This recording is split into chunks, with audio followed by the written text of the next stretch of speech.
like to call the Monday, March 1st Township Committee meeting to order. Please rise for flag salute. Mrs. Link. I pledge allegiance to the flag of the United States of America and to the republic which stands one nation under God, indivisible, with liberty and justice for all.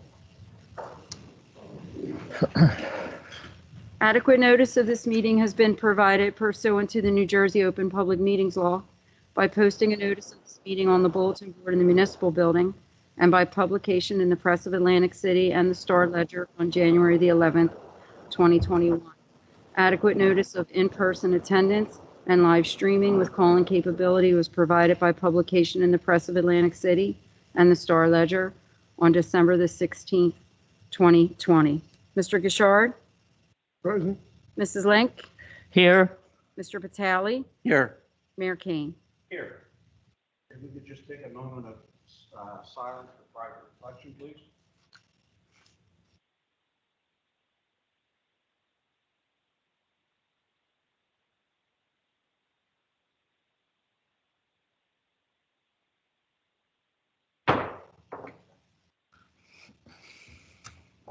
Mr. Mayor, I'd like to make a motion to move agenda items 1, 2, 3, and 4 to the present time. There's a motion. Is there a second? The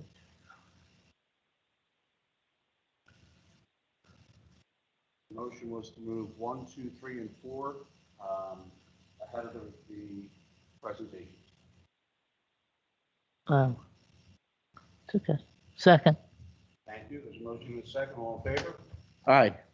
First reader, we will, item number 1 is the resignation of committee member Art Shanker. Do you want me to read that, Mr. Mayor? Township of Hamilton and Committee. Please accept this letter as my resignation from Hamilton Township Committee, effective end of business, February the 12th, 2021. It has been my honor and pleasure to serve the township for the last 5 years plus. I have accepted an opportunity which precludes me from continuing to serve on Township Committee. I take solace in the fact that I am leaving the township in very capable hands and on solid financial ground. I wish you all the best of luck in the future. Your friend, Art Shanker.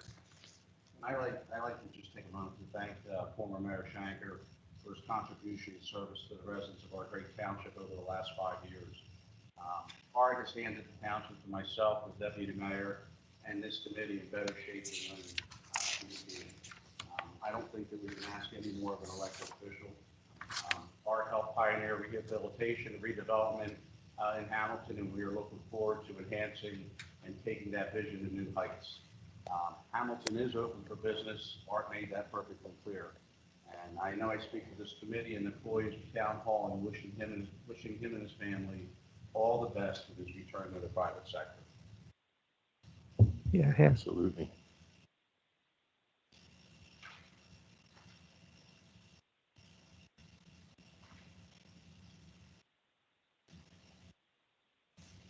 I'll entertain a motion for a selection of township committee member. I nominate Richard Cheek. I'll second it. There is a motion and a second. Can we get a roll call, please, Rita? Mr. Gishard? Yes. Mrs. Link? Yes. Mr. Patali? Yes. Mayor Kane? Yes. All yes and carried. At this point, we will administer the oath of office to Richard Cheek.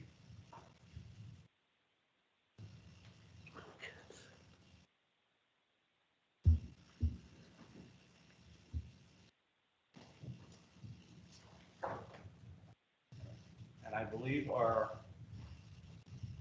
favorite daughter, our commissioner, Ms. Amy Gatto, is going to administer the oath. Here you go. I was wondering who was doing it.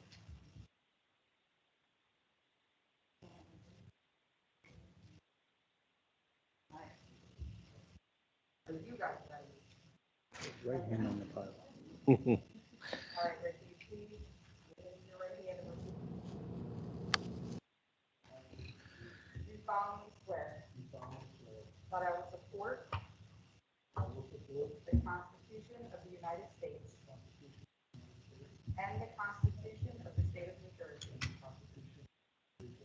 and that I will bear true faith and allegiance to the same, and to the governments established in the United States and in this state, under the authority of the people. I do further solemnly swear that I will faithfully, impartially, and justly perform all of the duties of the office of Township Committee of the Township of Hamilton for the term March 1, 2021 through December 31, 2021, according to the best of my ability, so help me God.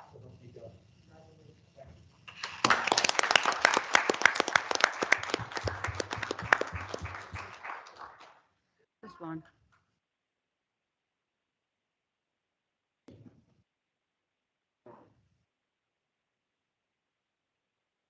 You're the second one. Want me to get back up here? I still got your name, please. Congratulations. Thank you. Welcome aboard. Yes, welcome, you. Richard. Thank you. Welcome. All right, next item of business is restructuring of co-chairs. At this point, we will, administration will be myself and Carl. Public safety will be Richard and myself, and Public Works will be Carl and Richard. Any questions? Moving on, addition and deletions of late agenda items. I'm sorry? Go back to proclamation. Oh, thank you. Forgive me. That's right. We're moving right along the agenda. We're going to go back now to the beginning of the meeting, and we have a proclamation for the retirement of Mary Lazitsky. So, Mary, if you'd like to come up front.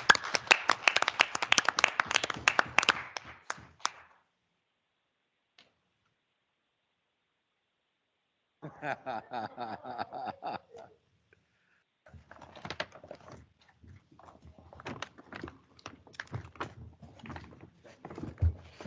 I'm gonna come down to my other mom.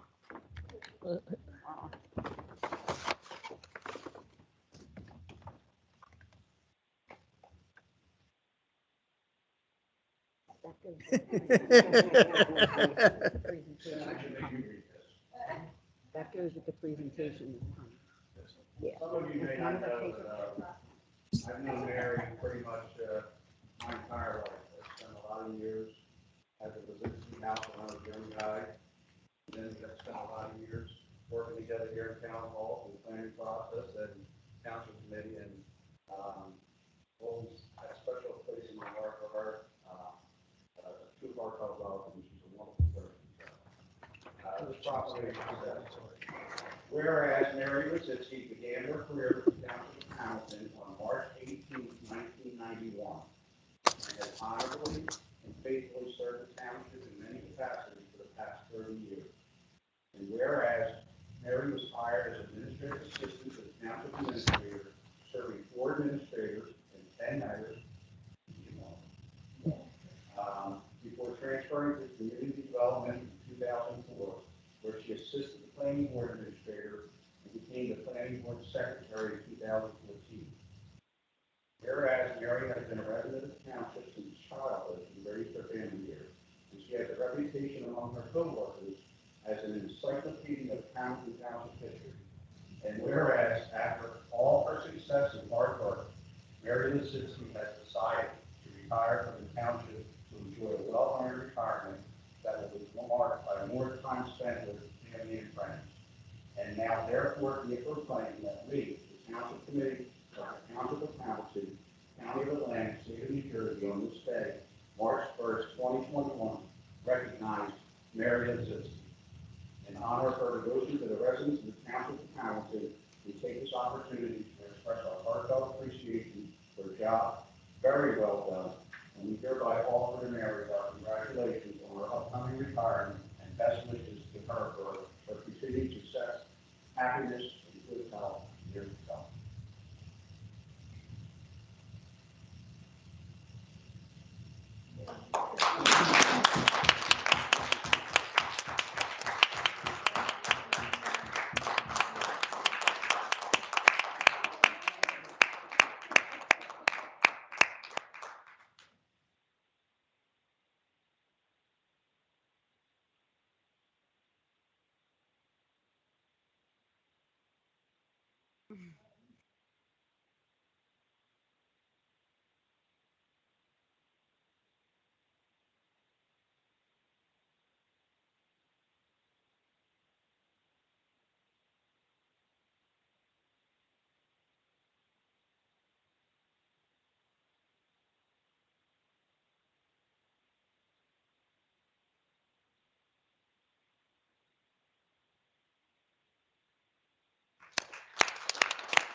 Mr.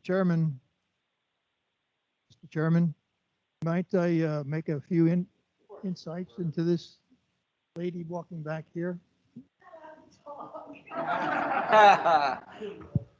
You're not employed here anymore. I don't have to take your orders. I haven't an advanced script, Mary. You know, I'm going to go back to the year 1991 when the Township Committee and the entire process essentially met in a trailer in the industrial park. Just prior to that, the committee members never had an administrator. We operated the departments as a manager type of situation. When we were over in the industrial park, we had hired an administrator and he needed an assistant. And as you know, you all put your fingerprints on the application when you see them. I'm looking at this name Lizitsky and I said, why would we hire somebody from Dorothy? Because the Lizitsky is a well-known, respected family in the Dorothy community. And then I looked further and well, they're a township resident. Then I remembered who exactly it was because maybe 30 years prior to that, I see this young lady and her mother and her cousin slinging hash in the court diner where everybody used to meet to eat in the morning. All the township folks, all the station troopers in Pennington Avenue, we all sat there and then we roadies would get on our way and had our coffee. So that was who it was, and we knew exactly who we wanted to hire as the first administrative secretary to an administrator. Coming forward to the year 1992 was a very important year because we were going to open this building. She had two important tasks. Number one, if you see that seal behind you, we had the Environmental Commission and the Historical Commission. I asked them to come up with a concept of a new seal for this township. They did that, and we handed that concept to Joel Denmead. That's the result of it. Mary was tasked to make sure that that seal was on that wall when we opened this building in 1992 with a very, very dramatic presentation made by John Ash. As a matter of fact, we had a very, very important historical figure with us that day. A name that's well known in this town. The name was John Underhill. John Underhill visited with us that day. As a matter of fact, John Underhill is with us tonight, if you didn't know that. John Underhill, would you like to wave at us? There's John Underhill right over there. Wow. He was our John Underhill for that day. Going forward into the planning situation, it was a pleasure when she moved over to monitor, to intern under Nancy Rainbow. When Nancy Rainbow retired. I've seen. I just gotta check the back for you. Oh, I didn't brush the Very- back. Because I got spray it. And it felt really bad because we're running bring out that soap. 9 years, 10 months later, we are. If I'm gonna order us tangling, right? I get all the knots out. I think it's a lie. It's a big thing, not a small little. That's to you, Mary. Thank you for your attention to this town and the love you have for it, and we for you. Thank you.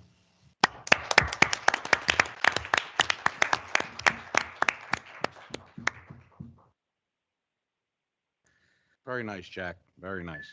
The next item of business is we're going to have a guest presentation from Hope All Day. And I believe we have Chris here and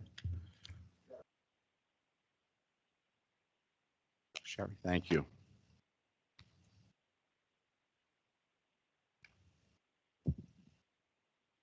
So my name's Chris McCumber. I'm the founder and the CEO of the Hope All Day Foundation. And what we are is a nonprofit organization that provides programs, projects, and services that foster long-term recovery through peer support. And we just wanted to come and introduce ourselves. We had previously been here in Mays Landing. Prior to that, we were in Galloway. But we just wanted to make our, make you guys aware that we're here and we're going to be providing services for the community. And more importantly, we just kind of wanted to come and tell you like what we're not. There's a couple of other organizations that, dispense medication and stuff like that. And that's kind of not what we do. So we're more of a linkage to services that already exist in the community.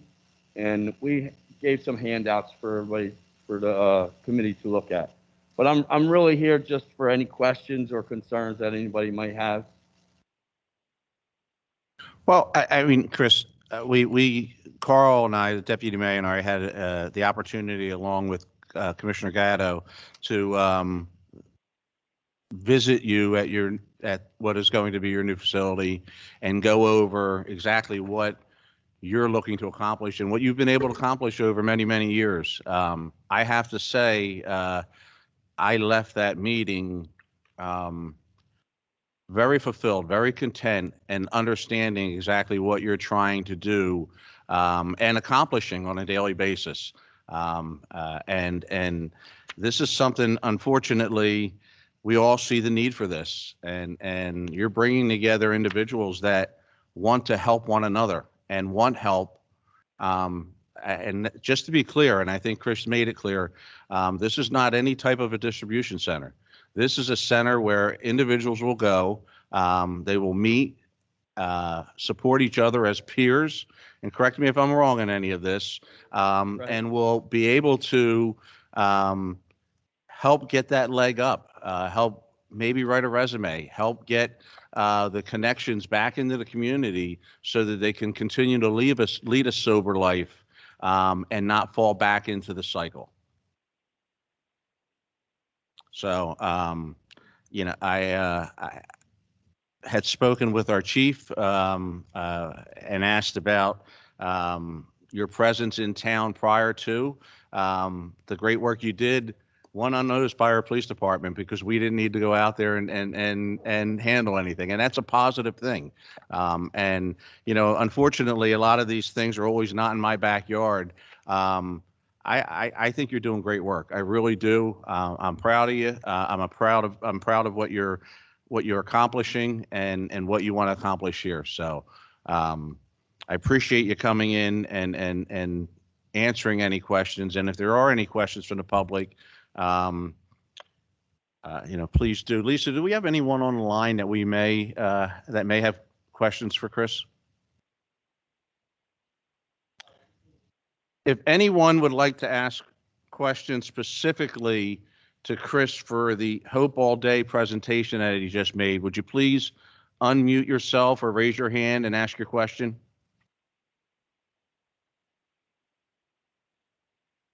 And while we're waiting, Deputy Mayor, if there's anything you would like to add? Just Chris McCumber, his family's been in this town for, I think, your entire life, correct? Okay. You're well known by everybody in your age group, and I mean you and your brothers, and I'm really excited about this. I think it's going to be a great thing. And I have all the faith in the world in you. And it's something good for the town. Thank you. Thank you for doing what you're doing. Thank you. Are you just I located have- in Mays Landing or are you elsewhere? Excuse me? Are you just located in Mays Landing or do you have other locations? Just Mays Landing right now. We had 2 prior locations, but they closed. I have a question. Sure. The subsidizing of this endeavor, is that done primarily through grants Grants and donations and and, fundraising. and donations? So if anyone in the township would like to donate to this cause, how would they do that? They can. We're in the process of setting up our platform on the website, but Okay. for now they can call. The phone number is on there. We have, our website is under construction and we'll have, buttons on there that people can donate or they can stop by, mail a check, stop in, talk to us. Mhm. It's open to the public. Come by, people donate furniture, goods and services, all types of things, but, certainly cash donations can be made by check or, GooglePay.org will be our website and all of that'll be from, like, you'll be seeing all that on the, social media and so forth. You can get that information to put up on the, township information if you like. Is there volunteers that are working with you on this whole endeavor? We have probably anywhere from 40 to 50 volunteers. Wonderful. Yeah. Wonderful. And it's a complete nonprofit. We have a 10-panel steering committee, a 4-panel board of directors, and nobody gets paid. I have a full-time job. Wonderful. Okay. And Chris, your initial funding round will keep you, how many years We're sustainable, probably give her 2 or 3 years to the length of our lease, maybe a little less. But we're going to do some fundraising and it's going to be good. We have a very big following from Galloway and prior to being here in Mays Landing over at the Wheaton's place before it was bought. And, I don't see any issues with the fundraising. Good. We're excited about the location that we're at because, well, first of all, Chris born and raised and grew up in Mays Landing, but we can utilize, the amenities to have like barbecues there. We can use the skating rink to have, stuff there, the Stone Manor Park. So Mays Landing is such a beautiful community of so many different opportunities for us to, have people together to, have events and fundraise and. We've done our annual walk at the Atlantic County Park pretty much every year. So How many people do you service and what are their ages? So, prior to us being open, we were anywhere from 800 to 1,000 walk-ins weekly, and then probably 500 or so of them are repeat customers. But I mean, it could get busy, which I hope it does, because then we're helping more people. I would say that was monthly, so over the course of the week, some people that come in, they may only stay an hour or two, like they wouldn't all be there at the same time. But throughout the course of the month, people come, they stay for an hour or two, use the resources, have a cup of coffee, have some peer mentoring, engage in whatever educational services or programming. We do a lot of programming.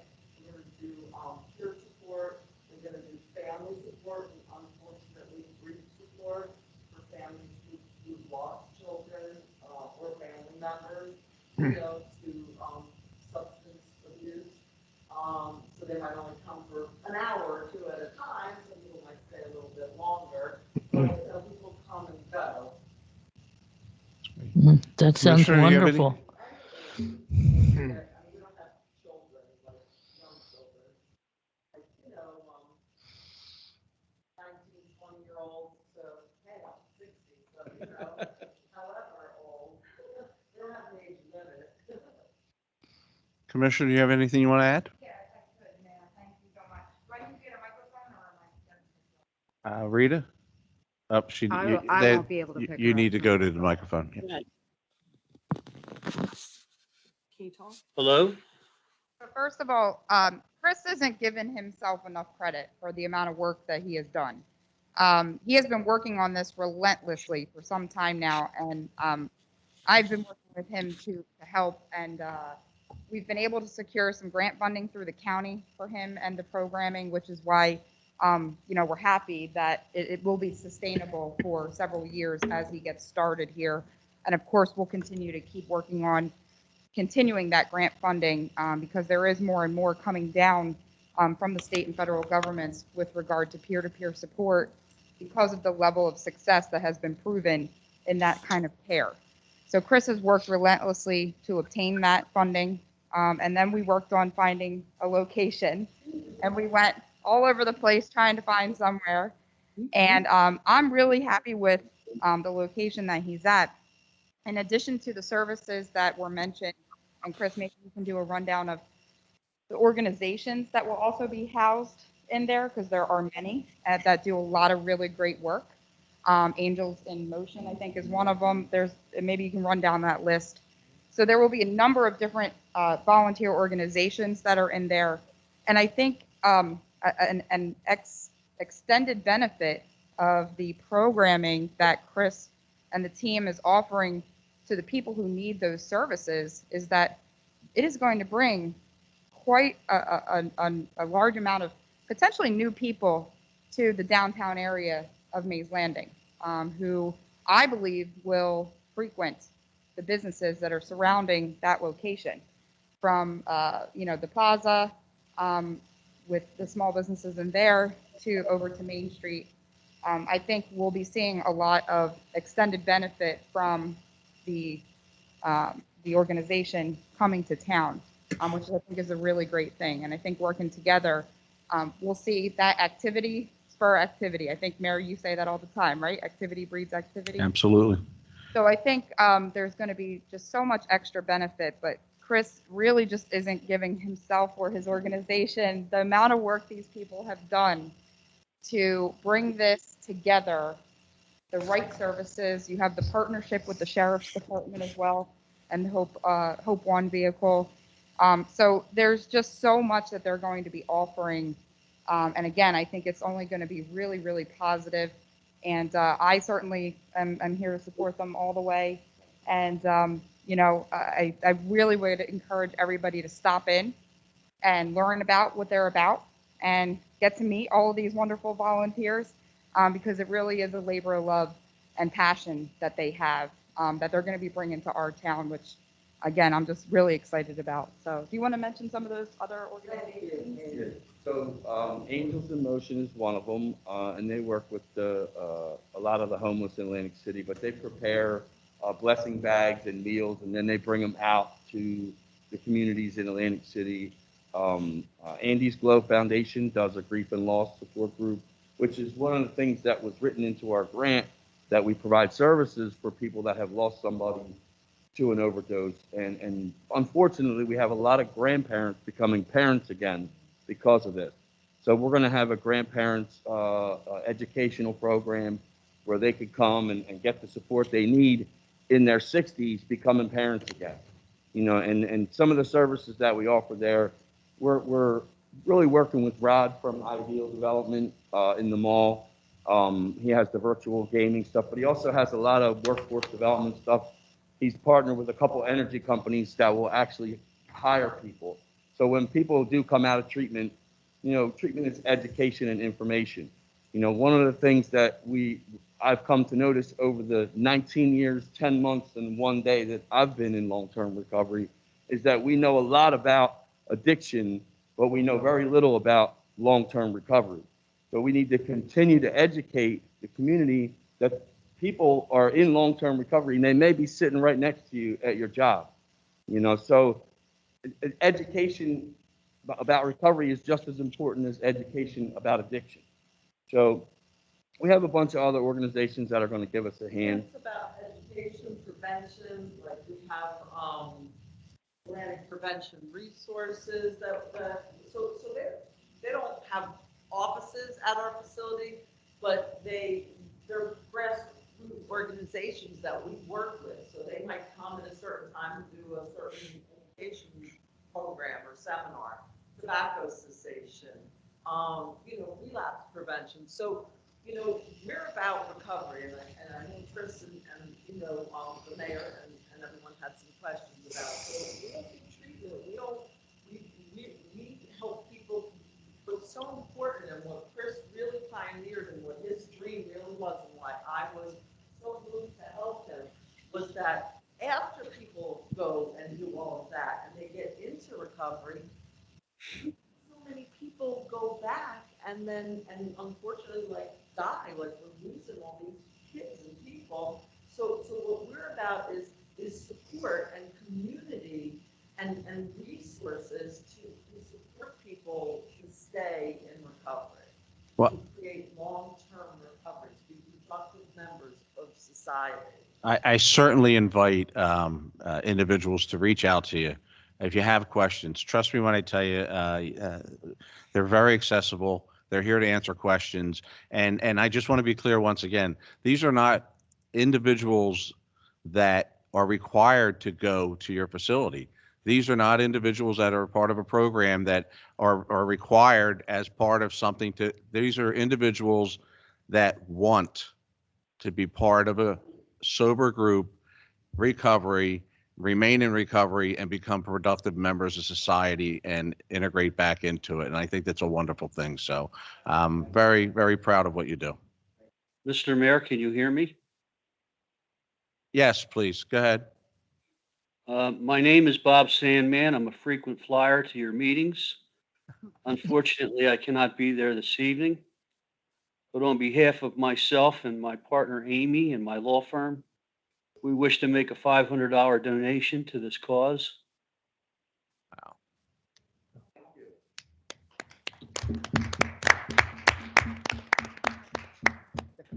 And Bob, we're all pulling for you. We're wishing you the best, my man. I'm doing just fine, but this cause is a good cause. It affects the lives of many, many people. And my law firm is proud to make this donation, and maybe it'll help just one person. Thank you, Bob. Thanks, Bob.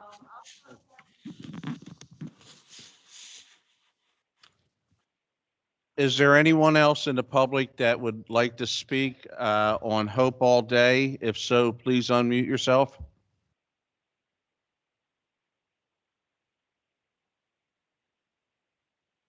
All right, I think, does that conclude our presentation, Chris? Yes, thank you. Thank you very much for coming in. Thank you. Thank you, guys, All right, thank you. Thank you. and good luck. The next item of business is a presentation by our very own Chief of Police on the proposed use of the former MISPA Firehouse building.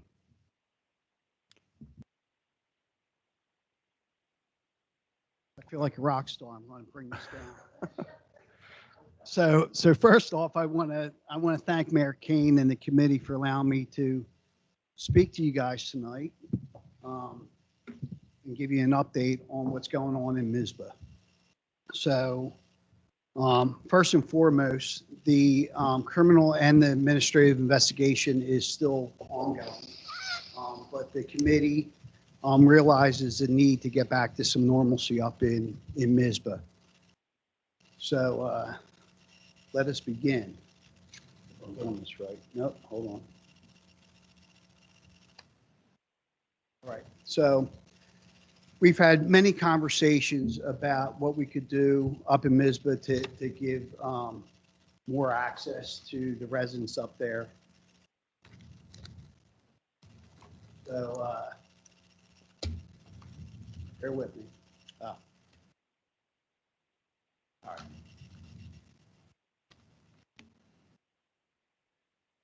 So as you guys know, MISBA Firehouse was administratively closed due to a criminal investigation and improper conduct of some of its members back in late September.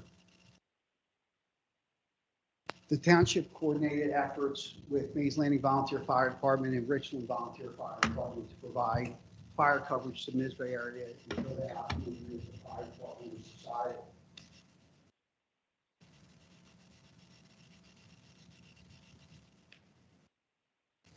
So what has the township done since the closure? The township was tasked with determining who actually owned the building due to the corporate structure being maintained or not being maintained on a state and federal level. So you ask, what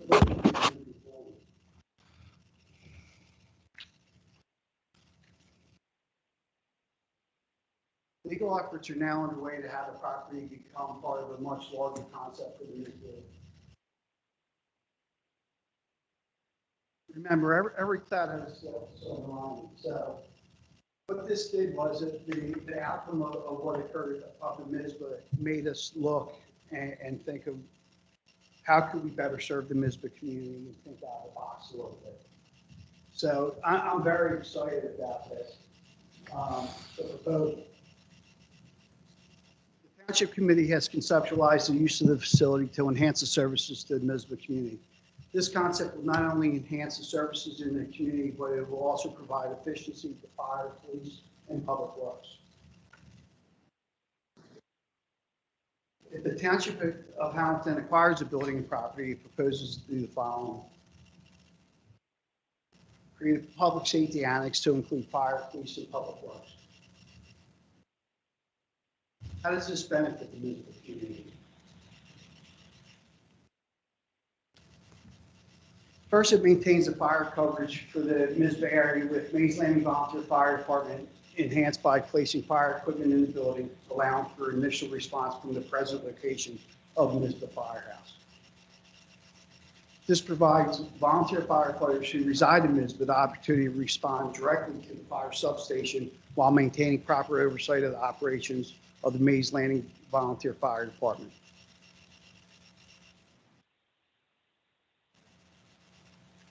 It also establishes a police substation. So what we realized is that most of our resources and abilities are in the center of town. So unfortunately, if an officer needs to come back here to either sign a complaint or to talk to somebody, it's always at this location. So hopefully by having a substation up there for non-emergency calls for service and things of that nature, a resident can call and say, hey, is there any way that I can meet somebody up at the police substation, and they can answer those calls up there instead of having them drive all the way back to town, which is approximately 70 miles. It's also going to bridge the gap with the police and the youth of the community. So my vision is that, and I don't know whether I wanted a pool table and a bunch of other stuff up there that the kids could play with the police officers. But I guess I'm going to settle for some other interactive things for the kids to do up there. Maybe ping pong or something like that. I don't know. And maybe some video games. But anyway, I think the main thing is to have the police interact not just with the juveniles, but with the adults up in that community. I think that's lacking now. I think that having police officers up there and being able to answer calls for service right from that police substation and not have to drive back to the station for breaks or anything else will leave us up there and provide a better connection with the community, and hopefully create better role models when it comes to the youth and the police. It's also to establish a Township of Hamilton Public Works Annex. So Public Works will utilize some of the garage space.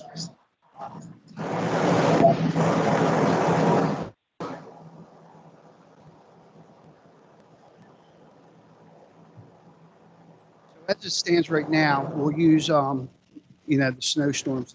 So right now, if we had to de-ice the roadways and put salt down on the roadways, the dump truck has to drive up to the end of the township, de-ice the roadways, and then go back to the center of town with salt and then go back out there. So by having this substation for public works up there, they won't have to waste that time going back and forth. They'll be able to have the salt storage up there, lawnmowers in the summertime, up the side of the roadways. The gentlemen and the ladies that are working in public works, for their break time, they can go back to the public works substation, and they can take it all the way.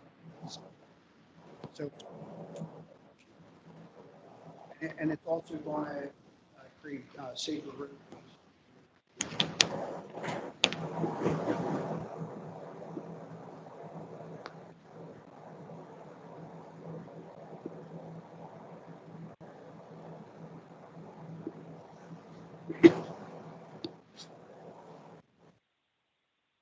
Next slide.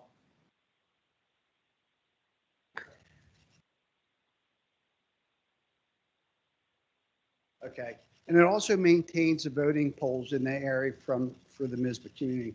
So as of right now, every year, that was always a polling station. It still remained open this year, but it just keeps that continuity that it's always going to be a polling station up there,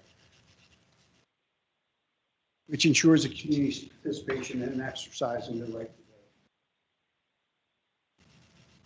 So lastly, the bottom line in all this is the Township of Hamilton Committee and its employees' ultimate goal is to provide better, more efficient, and more interactive services to the Mizpah community, not just relate to public safety, but a larger presence in the community. And that's what it's all about. Questions? Go ahead, please. My name is William Crawford. I live in New Jersey.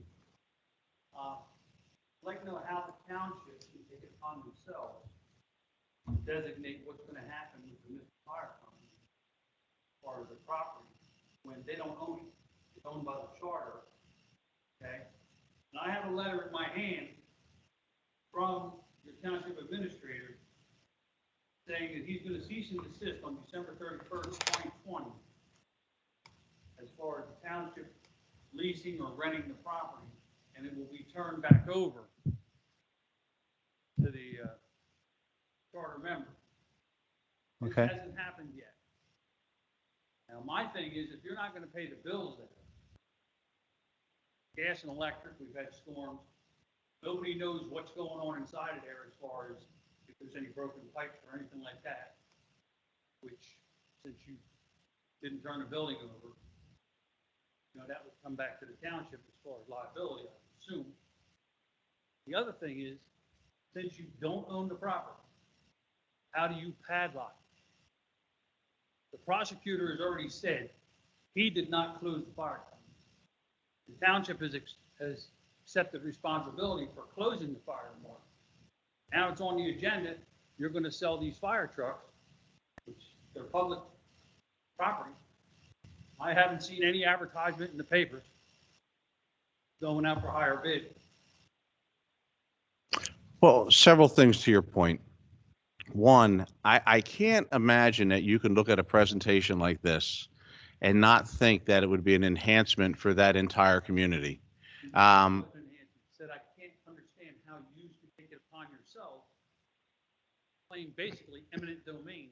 Well, property that you don't own. First of all, and Chief, just 1 second, and I do want you to chime in. First of all, there was an ongoing criminal investigation, and there were township assets inside that facility. That facility had to be secure so that we could protect those assets for the entire township. I've been in meeting after meeting after meeting on this since day one. We immediately went after to try to find out the charter, who owned it, so that we could turn around and put a plan together such as we're doing right now.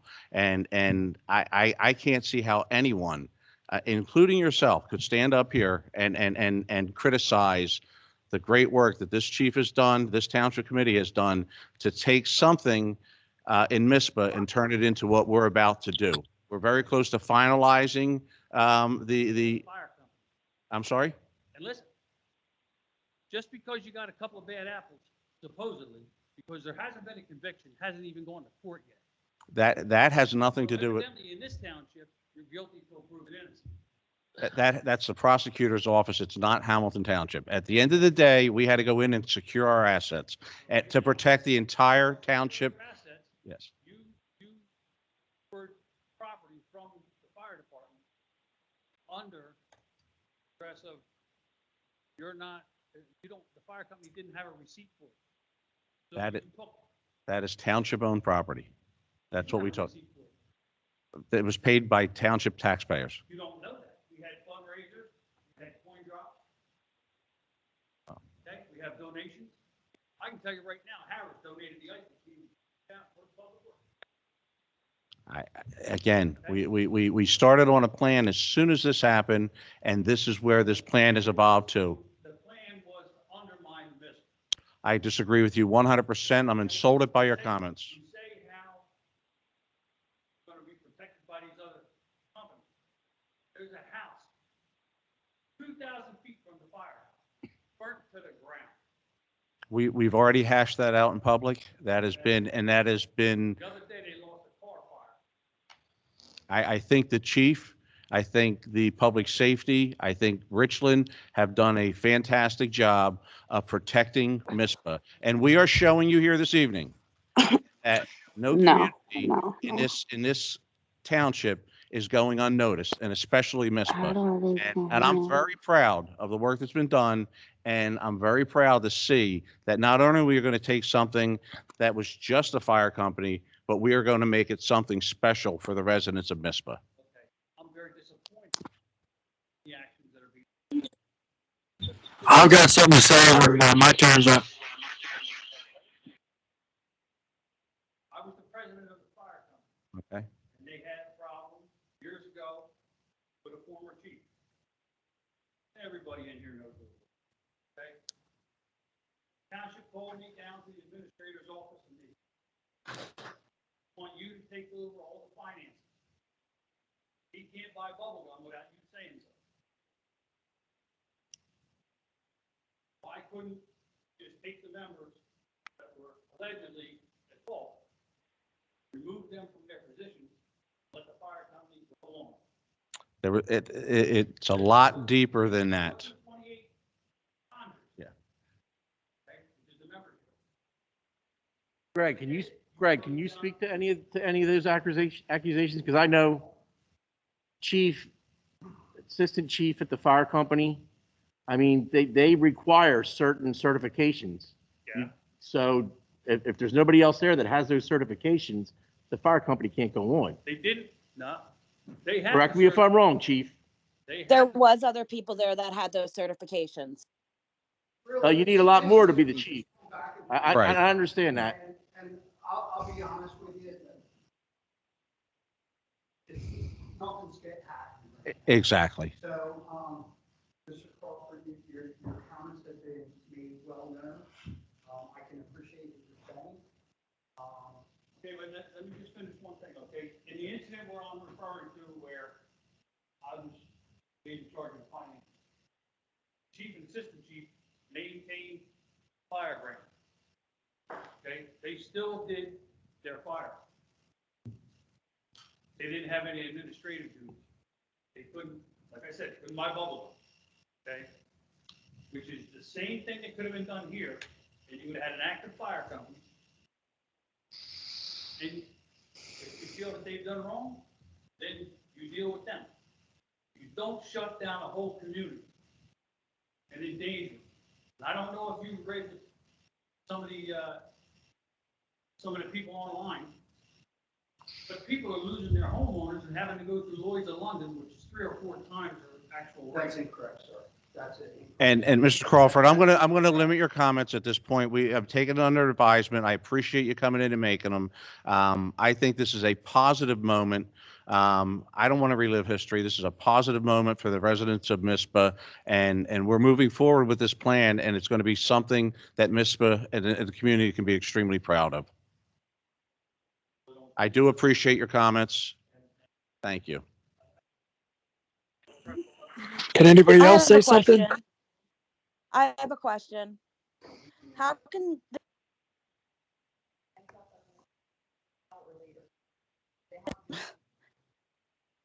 How are they going to say they're going to bring in better role models? What we're going to do at this point is we are going to reserve the remainder of the comments to the comments section at the end of the meeting. We have a very large agenda. And once we get through that, we will take open public comment, and anyone that wishes to speak on the matter will be more than welcome to speak at that time. So with that, we are going to move on to Some corrupt. public comment on agenda items, excluding items listed for public hearings. Crooked ass cop. Do we have anything? Yes, I would like to speak on that. Go ahead. State your name, please. My name is Alicia Luperger. Okay. I would like to speak on item L, sale of the resolution authorizing the sale of a fire truck to the Southampton, Burlington County. That's why your nephew's a child molester. Excuse me? Can I please speak? Yes, go ahead, please. Yes, I'm speaking on the resolution of the sale of the fire truck to Southampton fire truck, or to Southampton, Burlington County. Which fire truck is being sold? What's the number? Mayor, she's at L. item What's the number number? 11, section L. 11L on the consent agenda. 18, it's a tanker, partial tanker pumper. You know what the number is? Yeah, it's L. 11L. 11L. Truck number. It's one of the Mizbit trucks from it goes back to 1995 is the date of the Okay, so truck. it's one of MISPA's fire trucks? Yes. Okay. I disagree with selling one of MISPA's fire trucks. I would like to state that I disagree with selling one of MISPA's fire trucks when you have not given them the chance to reorganize. I'm assuming you did listen to the presentation and I you are absolutely, reorganizing MISPA. I do, but Presentation sucked. I did listen to the presentation. It was a good presentation. Bullshit. Thank you. It was a very good presentation, but I feel that MISPA was not given a chance to reorganize. So I do not feel that the sale of the fire truck, I do not agree with it. You should not sell a fire truck if you have not given the fire company the chance to reorganize themselves. And it's still going to be a firehouse. It is Remember? common practice. So why get rid of a truck? Equipment from public works to public safety equipment to be sold at various times when they've reached their certain life cycle. So again, I think the chief put on a fantastic presentation and showed not only the coverage that you have now, which is fantastic, but it's going to be enhanced not only with fire equipment, but police equipment and public works equipment. So. Right, but but that the investigation wasn't done, you're going to go ahead and sell off their stuff? I mean, you've already gotten rid of Of course they are. fire truck. It's already on Cologne's roster. So you've already given away the chief's truck. Innocent until proven guilty. You've already given away MISPA's newest fire truck. So you're getting rid of MISPA's oldest fire truck. So are you getting rid of the other fire truck as well? So you completely are getting rid of all of MISPA's equipment. So you completely are disbanding MISPA's fire company and giving them no chance to reorganize. Is that what you're saying? That was not what was part of the presentation. The presentation stated that once we have full control of that property, once again, it will be utilized as a substation. Fire equipment will be housed in there. Police equipment will be housed in there, and public works equipment will be housed in there. But it's all under Mays Landing. Decades. But what the chief said was it was all under Mays Landing Fire Company, not MISPA. It was all under Mays Landing Fire Company. He also said those members that are able to and want to rejoin would have that opportunity. And then they would have to start They up will from have scratch. the opportunity to rejoin as a Mays Landing firefighter. I'm sorry, I don't know who's speaking now. My name is Ariana. Yeah, please speak one at a time and announce yourself, please.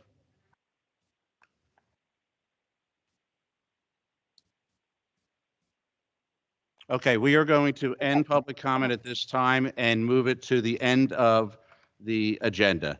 If you wish to stick around and speak at that time and identify yourself, we'd be more than happy to Wait, you listen guys to are your moving too concerns. fast. Of course, of course, We're moving on. of course. But why? We're trying to voice I our got a quick opinion on what's question. happening. But you're just Sam, moving along. Moving on. But there was a question asked. You're still trying to move on. You're Tell not addressing us. everything they bring there. Because Can you we mute that? Of course, it's a black community. They not gonna address us. exactly because Exactly. you already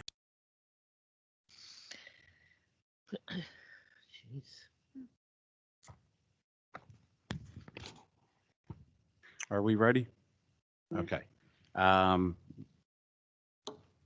We have no, item 7, no discussions for formal action. Number 8, public hearing, adoption of ordinances.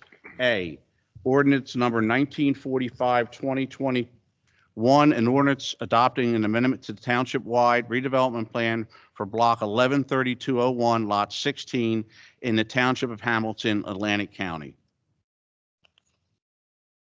Arch? This is the amending of the township redevelopment plan for the inclusion of a property on Route 40 that was a restaurant, I forget what it was called before. The clubhouse. Clubhouse. And it is, this will allow it to be utilized by a developer, Columbia Care, for medical marijuana purposes. I make a motion to move 1945-2021. There is a motion. I'll second that. There's a motion and a second. Rita, could we get a roll call, please? This was up for a public hearing. Public hearing. Oh, this is a public. At this point, we will open it up to the public, please.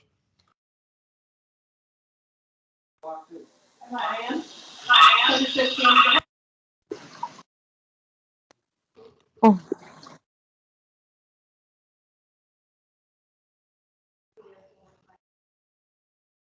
Is there someone that would like to speak on ordinance 1945, 2021, the redevelopment plan for block 113201?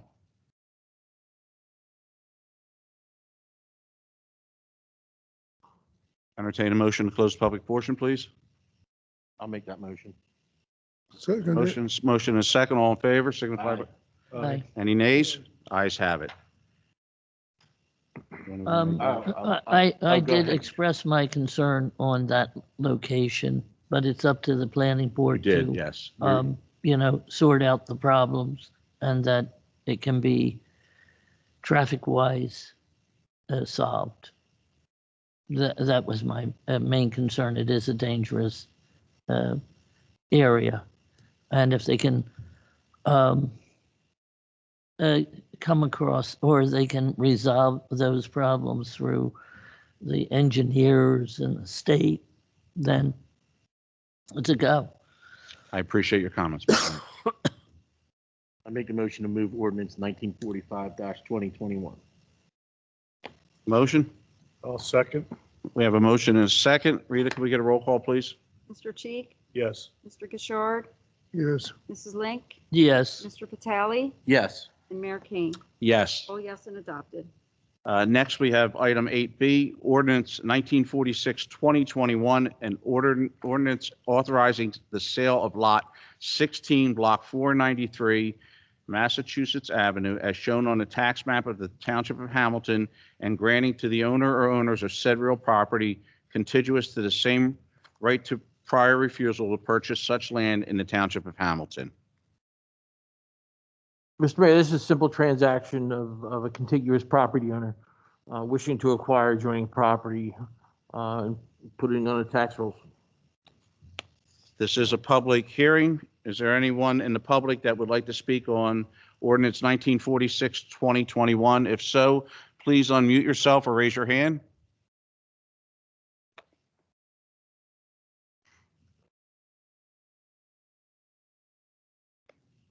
Hearing none, I'll entertain a motion to close the public portion. So moved. Second. All in favor? Aye. Aye. Uh, What's your pleasure, committee? I'll make the motion to move ordinance 1946, 2021. Second.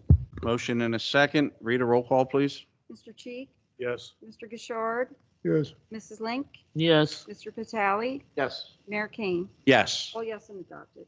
Next, we'll move on to 8C.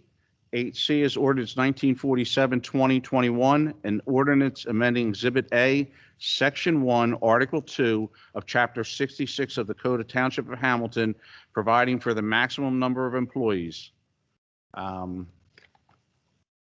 Mayor, this creates a position of youth services coordinator for the one duty, the big duty is the fingerprinting of volunteers and keeping records to make sure we're in compliance with the state law in protecting the community and youth service, youth activities from predatory behavior.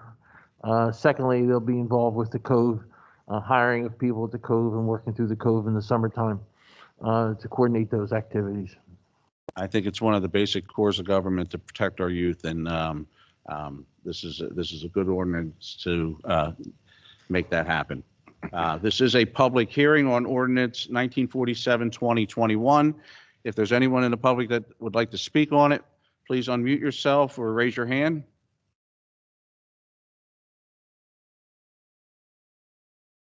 Hearing none, I'll entertain a motion. Mr. Chairman, I'd like to Oh, ask, I'm sorry, Jack, I didn't see you back there. is the mic on? Yeah. Yes. Okay. I'd like to ask a question about this. I questioned this before. We, 10 years ago, we talked about smart growth. How does this fit into the smart growth positions, either in public safety area or the social area? Was this what precipitated this? If this is state law or state statute, what happens with state law, state pay, if you're going to have a mandate, they can pay for this. This is $60,000 position to do fingerprinting. Jack, 5 hours I a week, I support your comments 100%, but it is something that we are required to do, and it's protecting our youth. So, I mean, it's something that's absolutely necessary, and we have to do it. And it's being done through our police department. Chief, do you want to speak Statutory. on that at all? Is it statutory? Yes, we are Yes. We're required to do it, but it's These not under background mandate. checks. It's not What covered happens under with mandate. state mandate, state pay? That doesn't, it's not covering the position. I would love, Of course, it's not going to cover it because it's going to be Yeah, come on on now. our backs to do that. The Yeah. state mandates something like that, let them pay for it. I would love to see that happen, Jack. That's just a comment. Youth services protection. You're good. Uh, Is there anyone else in the public that would wish to speak on that same ordinance? Hearing none, I'll entertain a motion. Make a motion to close public comment. Second. All in favor? Aye. Aye. Opposed? Ayes have it. What's your pleasure, committee? I'll make the motion to move 1947-2021. I'll second it. Motion in a second. Rita, could we get a roll call, please? Mr. Cheek, Yes. Mr. Gishard, Yes. Mrs. Link, Yes. Mr. Vitale, Yes. and Mayor Kane. Yes. All yes and adopted. Next, we have item D, ordinance 1948, 2021, an ordinance for and by the Township of Hamilton, County of Atlantic, accepting title to Block 801, Lot 13, as shown on the official tax map of the Township of Hamilton, County of Atlantic, by way of deed from the County of Atlantic. This is a piece of property on the north side of Second Street, which was utilized by the Old County Jail for parking. It is being underutilized by the county right now, and we can use it for future growth, smart growth in the township. I think it's a great thing. It's going to be an integral part of our future plans for downtown, so it's great to have it. This is a public hearing. Is there anyone that wishes to speak on ordinance 1948, 2021? If so, please unmute yourself or raise your hand.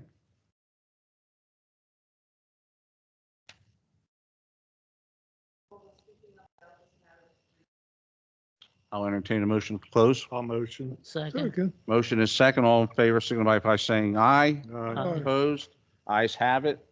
Rita, could we get a roll call, please? That was That was that was just to to move close the public public. Oh, hearing. yes, I'm sorry. Can I get a motion? I had a couple of questions. Go ahead. So now, we would be responsible for that parking lot, correct? That's correct. Do we have to maintain it? Do we have to plow it? Do we have to It's fix not, it? it's not utilized as a parking lot now, it's just empty space. It's just empty space? Yes. And it's gonna be, I do know, last time I went by, there were several cars parked there. Did we block that off? We're gonna block it off once we own it and I guess we control can't it. block it off till we own it. Correct. Yeah, but what is the point of having it if we can't use it as a parking area? Well, if we want to use it for a township event, we can use it for a parking lot. That's our choice. So we have options. Yeah, because I know that when they have used, they've had fundraising events and trips to Washington, the parking spot behind there has been utilized as a gathering area and a place to park. So is this something that we could look at in the future? We control it. We can do whatever. If a community group wants to run a bus trip and wants to utilize that spot, they can call us. We can authorize them to park there, and the bus trip can Okay. leave from there. Yeah, because I know that several trips were taken from that location. So- Excuse me. Have you Okay. talked to the Merchants Association to see, 'cause I know they're always complaining about lack of parking. That might help them with the parking problem. If they need it for, I'm sure the committee would be in favor of, if they needed additional parking, we would work with them. Yeah, I mean, we had an agreement with the county for overflow parking for that parking lot when it was needed. Right. For events. So now we would have control. We would be able to use it for special events when needed. Example, Halloween parade. Open it up then. Yeah. Let's hope we have a Halloween parade this year. Any other comments? I'll entertain a motion. I'll motion to 1948-2021. I'll second it. There's a motion and a second. Rita, could we get a roll call, please? Mr. Cheek, Yes. Mr. Gishard. Yes. Mrs. Link, Yes. Mr. Batali, Yes. Mayor King. Yes. All yes and adopted. The next, we have introduction of ordinance, public hearing to be held March 15, 2021.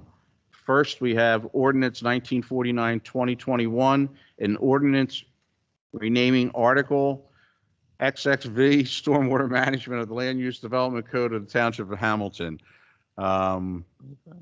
Steve, you want to give us a little background on this? Yeah, Mayor and Committee, late last year and the beginning of this year, Pinelands Commission and the DEP have been pretty involved with rewriting the stormwater rules. The original stormwater rules were written in 2004. The DEP has required, we're an MS4 certified community, they are requiring that we modify our stormwater regulations to meet what they call green infrastructure. And that means two things. One, it means that they want to see smaller stormwater basins on projects. And I give the example of Buffalo Pike Associates. If you ever look at behind the Starbucks, you'll see a very large basin, and that basin was designed to handle that 30-some acre development. Well, DEP prefers, they require moving forward that smaller basins are created on projects. They want to see what they call green infrastructure. They want to see basins, stormwater basins constructed, designed to prove closer to the source. They want to see more grass features. They want to see more swales. So as a result of this, they've written an ordinance that every municipality must incorporate into their regulations. The reason we have two ordinances tonight are because our current ordinance is a mix between Pinelands designated areas and non-Pinelands designated areas. They're combined. They're not separated. They're one document. So I've been working with Amy from Bob Sandman's office. We need to write two ordinances. And the reason we're doing that is the first one is to incorporate the DEP requirements in areas that are non-Pinelands. In the Pineland areas, we have to keep our ordinance intact. And it's And the reason for that, about a month ago, Pinelands wrote a letter to DEP saying, we're not ready to endorse and accept your regulations. We need about 6 more months. So we need to do 2 things tonight. One is to keep our current stormwater regulations intact where it reference Pineland designated properties, but the DEP is requiring us throughout the rest of the township that are DEP regulated areas that we must impose and have the stormwater regulations that they're telling us under this green infrastructure. That's a basic overview. I presented it to the planning board about a month ago, and they know that we don't have a choice, and they acknowledged and supported this ordinance that we're presenting here tonight and introducing. Not a single happy planning board member either, though. Yes, yes. As we continue to do what we can to do, become more business friendly and, help support businesses and fast track businesses and get things started. Now we have a whole new set of regulations that they're going to have to follow. And the simple fact that the DEP and Pinelands can't get on the same page is just amazing to me.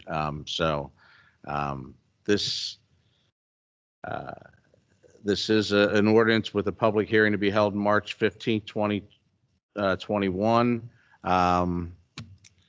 I guess we just, we don't need a roll call on it. All in favor? I need a motion. A motion? But do we need to make 2 ordinances now? Yes, you're going to have to take them separately. Yes. Okay, A and B. A and B. Okay, all right. Very good. Are you making that motion? Yes. Okay. Is there a second? Second. All in favor?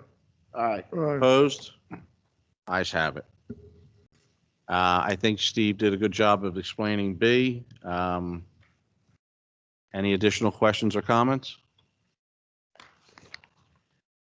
I do have a question Sure. about the size of the basin for the church, a new church on Babcock Road and 559. Seems like a huge basin.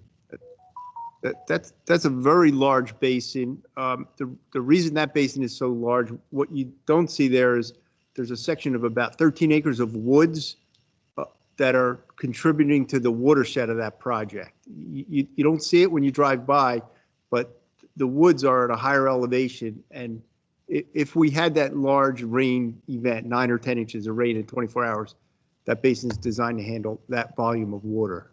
And it's just a very unusual situation. And that's why before it came to our planning board, Pinelands scrutinized that project. And that's what, that was the result of Pinelands doing the review of the project.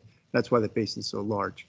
If that project were designed today, the stormwater regulations require that basins have to be, the same volume, but they want to see smaller basins. That basin will be broken up into smaller sections. If you ever drive down the Parkway, Atlantic City Expressway, if you ever see the stormwater basins, they're a series of smaller basins. They're a little ahead of our curve with stormwater that we're soon to be adopting here. Now, Steve, do you have to go back into communities that already have these basins? No, this would be moving forward on new projects. Moving forward, okay. And anyone that currently has approvals, those approvals are good. They wouldn't have to conform to these new ones. That's correct. Okay. Any other questions? I'll entertain a motion. I'll motion. Second. All in favor? Aye. Opposed? Ayes have it. Next, we'll move on to item C, ordinance 1951, 2021, ordinance to exceed the municipal budget appropriation limits and to establish a capped bank. Prior to adopting the ordinance for 2021, what the governing body needs to do to give us some cap space in the future in case we need it. We're well within cap this year, but if in the future gives us or allows us to go up to 3.5% instead of the regular 2%. So this just gives us a little bit of future consideration, and considering the potential of loss of ratables, I think this is a wise move to do this year, making sure going forward we have a little bit of flexibility. Are there any questions, comments? Is this in anticipation of people, of businesses, you know, seeking the tax abatement? This is this would have more to do with tax appeals going forward in 22 and 23. That if we lose the ratables and we need a little bit more cap space, we would have it. Nothing to do with pilots or tax abatements. Okay. Committee, what's your pleasure?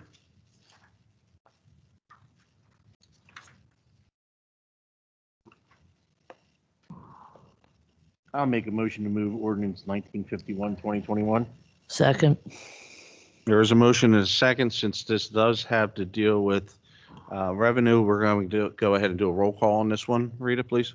Mr. Cheek, Yes. Mr. Gishard, Yes. Mrs. Link, Yes. Mr. Vitale, Yes. Mayor Kane. Yes. All yes and introduced.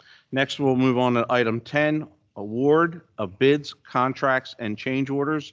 A, resolution to award contracts to Delta Dental of New Jersey and Vision Services Plan to provide insurance coverage for the period of March 1st, 2021, February through February 28, 2022, not to exceed $115,000. Delta Dental of New Jersey and $25,000 Vision Service Plans respectively. This is our annual cost of the dental plans and for vision plans for all employees. And we have union obligations here that we've committed to. These have been priced out, and these are, fair prices to the township for these services. And Committee? I'll make a motion to move said. Second. Second. There is a motion and a second. Rita, roll call, please. Mr. Cheek, Yes. Mr. Gishard, Yes. Mrs. Link, Yes. Mr. Vitale, Yes. Mayor Kane. Yes. All yes and carried.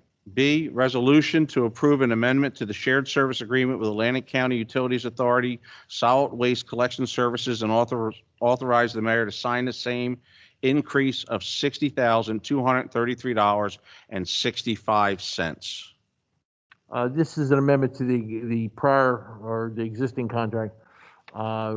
This is for just Brett. What's it for, real quick? Dumpsters. Yeah, I'm sorry, dumpsters, and for additional carts. So the dumpsters where they're going to pay an upcharge. Correct? One's going to, We're adding ones. right. Right. And why are we paying 60,000 then? Isn't it up to the place where?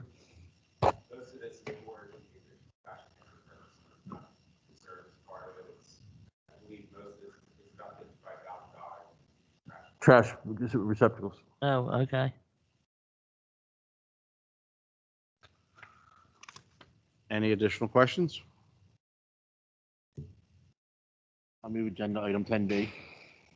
I'll second. Motion and a second. Rita, roll call, please. Mr. Cheek, Yes. Mr. Gishard, Yes. Mrs. Link, Yes. Vitale, Yes. Mayor Kane. Yes. All yes and carried.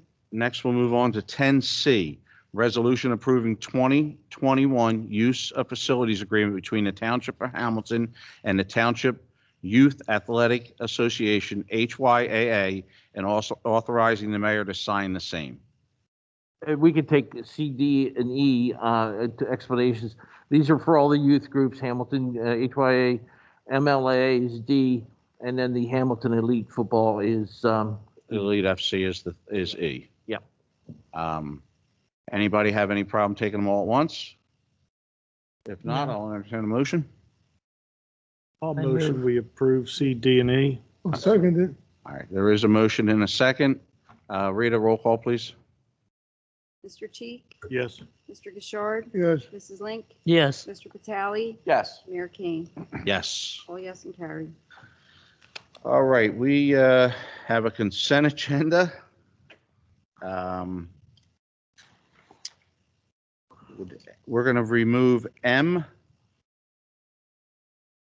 Would anybody like to move the consent agenda, or does anyone have any other questions regarding the consent agenda?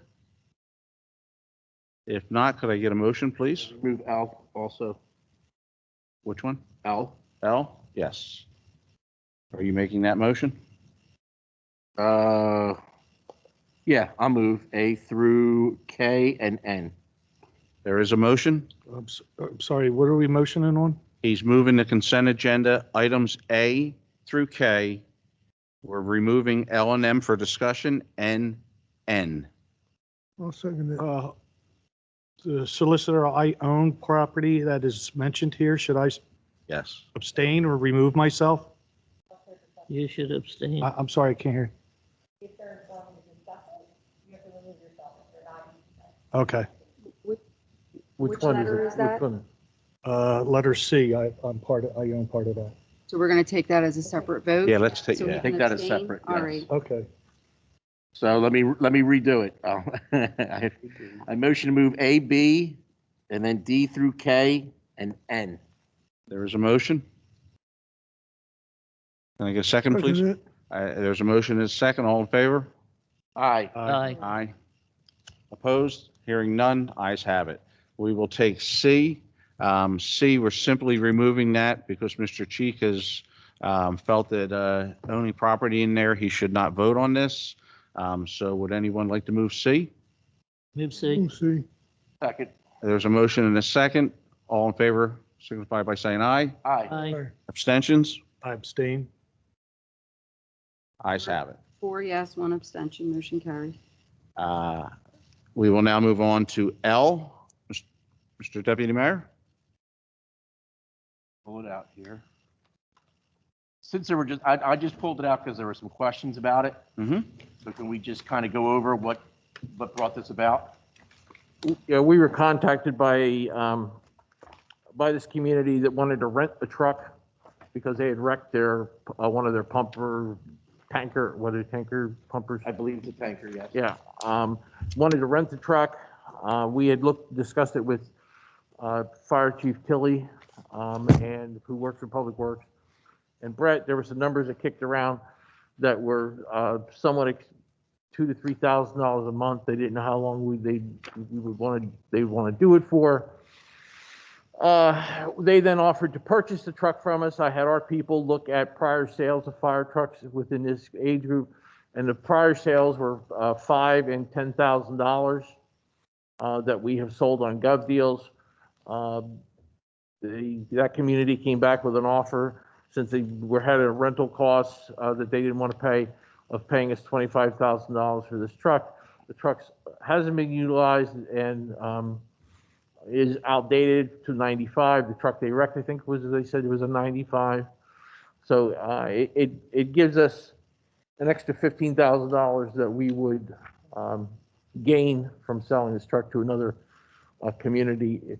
The risk is if you don't want to do this, we put it up on Gov Deals, and then we potentially make a lot less. So it's a fair deal to both communities, and that they don't have to rent one, and we get a top dollar for our used 25-year-old truck. The question is, will that leave Mizpah without a tanker truck? Will that leave Mizpah without the Mizpah has proper coverage from a large equipment? tanker truck for Richland, Mhm. and from Mays Landing, I believe, has a large truck too, with a tanker. So they both have coverage. That truck's not being utilized anyway. Okay, And we but don't know how long. if Mizpah Fire Company was in full service, would it be used? I would think so, yes. Then why sell it? What do you want to do with Mizpah? That's the question. If they're going to go back in service, which could be anywhere from 3 or 4 months to years, then, I mean, they could reutilize the truck if they want to. Yeah, If you don't want to move it, I mean, this is. Do we have to sell it? No, you can let it sit there and rot if you'd like. Do you? Can I ask a question? Chief, you want to throw anything in here, or? Yeah, right now am I on? Yes. It's basically a duplicate resource that we have. Mays Landing already has a tanker, as well as Richland, who is lending their hand right now, which is Richland's going to remain a partner with us, even when and if MISBA Fire Department opens up as a substation. So we will always have access to a tanker. And like Mr. Liston said, we don't want that asset to sit there and rust away. As you well know from being a volunteer in the fire department before, tires start to go on it and stuff like that. So it's just an added cost for the taxpayers to keep all these resources that aren't being utilized right now. But when do you think this is going to be utilized? These people in MISBA are suffering from. We will have a truck up there. And I want to also say one more thing in reference to one of the callers' comments about the other fire truck. There has been no fire apparatuses that have been given to any other fire stations. There was a chief's vehicle that was reused or repurposed to another fire station that has picked up their calls for service. So that is the only thing that has been transferred. What about that fire that existed, where the whole place went, was when we got destroyed? the call, the fire was already or the house was fully engulfed. It originally came in as a woods fire. And if MISBA was in, it was still fully engulfed. There would have been no way to save that residence. Okay. I appreciate those that wish to speak right at the moment, but you have to reserve that until at the end at public comment. Everyone will get their opportunity to speak. Yeah, like I said, I just wanted to bring this up because people question it. And, I'm not saying no or anything like that. My next question is, do we know where was that piece of equipment in line for replacement? Because I know we have a list, and forgive me for not knowing that. I should have that. Do you know, Greg? Was this? No, I'm not sure where it was. I'm sure it was coming up. And I'll soon. I don't want to speak for the administrator, but that list, that former list from years ago, at this point, it really isn't practical to go by that. Right. It's got to go by calls for service and things of that nature. We can't just give a new truck to somebody that isn't using it. I understand. And not saying I completely that they understand. weren't using it, but you follow what I'm saying. So. I mean, I'm just saying it. It's a 26-year-old piece of equipment. It's getting close to ending its useful life anyway. And I think it's a good idea to get this $25,000 for it. Because putting it up on auction, I doubt we'll get that. Well, the auction estimates for sold vehicles are under there, and this is $20,000 more. What would it cost brand new to replace that when MISBA gets back into use? Well, and I don't want to get too far into the weeds, but I think the question is, once the new annex, once we're able to do the new annex as quickly as possible, we will still have coverage from existing assets that the township has, and meaning our relationship with Richland and with Hamilton Township. So you'd have to wait for that tanker to come and cover those. I don't know. I'm not real familiar, but what is the time in which they could call upon that tanker from Mays Landing or Richland in order to prevent a fire from totally engulfing? What is our response time from Richland to MISBA? What is our response time? I don't have the exact response times right now. I mean, for specific calls, they're 2 miles away from the MISBA building as we speak right now. So 2 miles. It's really close. Many of the times they were there prior to other fire companies. Okay. All right. I know that there is a concern by the homeowners, and their ability to get fire insurance. I don't know any details about it? I've been just told about it. I happen to have some details about Yes, that. we have been addressing that, but go ahead, Chief, please. So I done my research after I received some calls from people that were non-renewed. It seems like it's a specific company that's non-renewing most of the ones that were brought to my attention. They are not just non-renewing for fire services. They're non-renewing for nobody having railings on their porch that's 16 inches off the ground, which isn't even against the building code. So that they are trying to get out of this area as insuring people as a company. I spoke to one of the insurance producers today who said it's a big lie that this company came in 4 years ago, undercut everybody's rates, and now they want to get out. So this is what they're doing. They're making up every excuse under the sun to stop they're insured from continuing to insure them. Yeah, but what happens when they're not insured is their mortgage is in jeopardy. Well, so the insurance producer I spoke to today said that he's finding them alternate insurances, and it's not an issue. It They don't isn't have to go Lloyd's to of Lloyd's of London London or where anything they're- like that. Yeah, They'll Lloyd's have of other London is insurance very companies. expensive. Any other questions or comments? I'll move 11H. Second. Wait a minute. Wait, I'm sorry. I think you're 11B. 11. Oh, I'm sorry, L. 11L. You usually keep me on task. Yeah, I'm sorry. There is a motion. Oh, second. There is a second. Rita, could I get a roll call on this one, please? Sure. Mr. Cheek, Yes. Mr. Gishard, Yes. Mrs. Link, No, Mr. Batali, Yes. Mayor Kane. I am very comfortable with the coverage that's provided in MISPA. I think when we have the opportunity to sell an aging asset and put it towards new assets for the township, it's the right thing to do. So I vote yes. 4 yes, 1 no, motion carries. And M. M. Arch, you want to just give me, Yeah, this is the redevelopment agreement. Or the temporary budget, no, temporary budget. temporary budget. Yeah, we took care of the redevelopment agreement with the consent Yeah, agenda. basically, anytime you do a temporary budget at the beginning of the year, January 1st, and by law, you're allowed to project 26.25 of last year's budget so you can operate until you adopt your budget.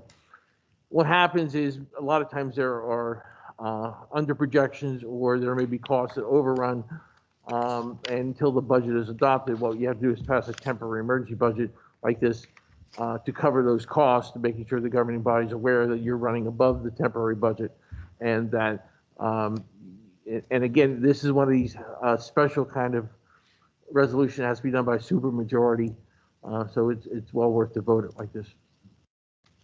are you saying that the temporary budget will be higher than it presently is? Or? No, the temporary budget stays the same. What you're doing is you're passing a temporary emergency for special line items, so certain line items can exceed that.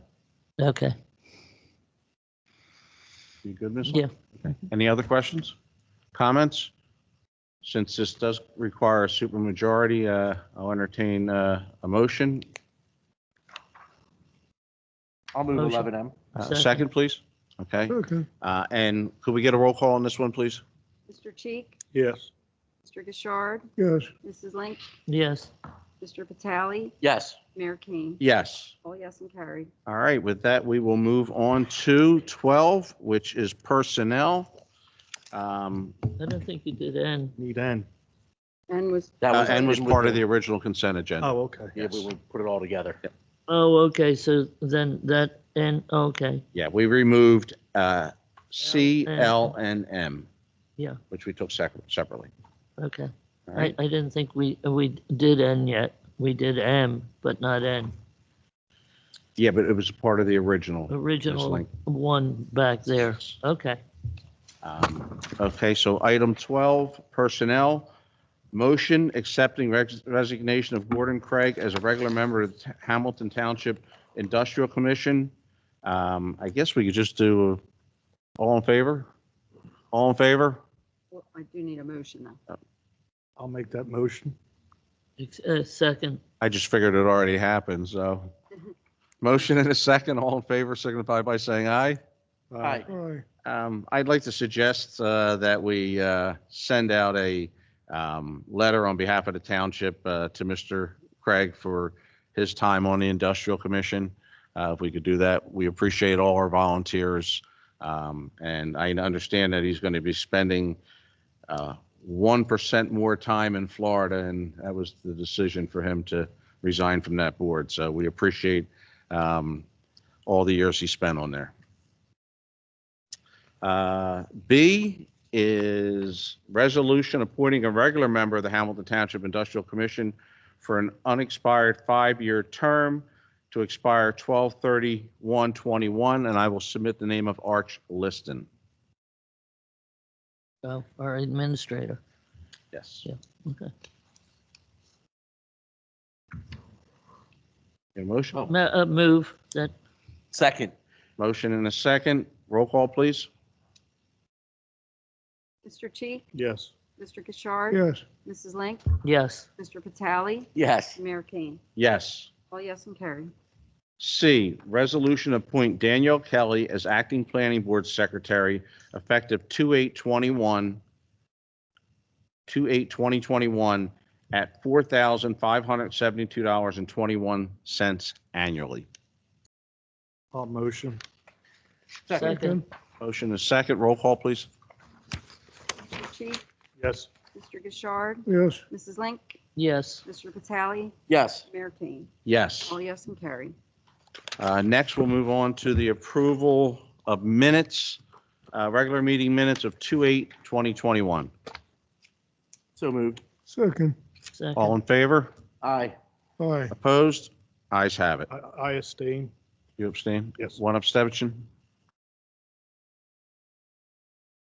4 yes, 1 abstention, motion carries. We'll move on to B, bill list, total $5,094,384.32.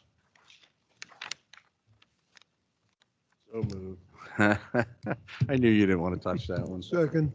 There's a motion and a second. Roll call, please. Mr. Cheek, Yes. Mr. Gishard, Yes. Mrs. Link, Yes. Mr. Vitale, Yes. Mayor Kane. Yes. All yes and carried. All right, we'll move on to reports. Mr. Administrator? Just one short thing. I'll be on vacation the end of the rest of the week. If you have any needs, public safety, please contact the police chief. And for the administrative side, you contact the chief financial officer, Cynthia Lindsay, with any questions or concerns. The second thing that I want some direction from the governing body on is many communities have open space taxes. And one of the things that evaluating in this community and looking at the improvements to parks, playgrounds, and open space areas is that we don't have a dedicated dollar amount in our budgets that you can have an open space tax. It has to be done by referendum. And what it allows you to do, it does not allow to pay for salaries. It only allows you to pay either, you can pay debt service or you can pay annually for the fixing up of parks and open space. The best part about it is the public gets to decide the issue. And secondly, when you do a park or you do something, you have that dedicated resource annually that you can put into fixing up. We've talked about Leapy Field, Underhill Field, different locations that need to be addressed, upgraded for the youth. But when we talk about open space tax, we're not talking about just for children. We're talking about redoing parks for obviously the kids, but secondly, the active adults, bike paths, and for seniors, for pickleball, if you want to do pickleball, or if you want to do whatever the township committee provide, or if a committee that you decide to make for this. But it gives you that dedicated resource on an annual basis. And I think one of the things that in this community, which this is a great community, probably the best I've ever worked in. But we do need to upgrade our parks And we do need to upgrade the open space for future. And I think it's an asset that builds into a community and wants people to come back. When they visit the community and you have nice parks and nice recreation space, this sells the community to people. So what I'd like to do is if the committee wants to go forward with it, I give us some ability to make a motion to research it out, see if this is something you want to do.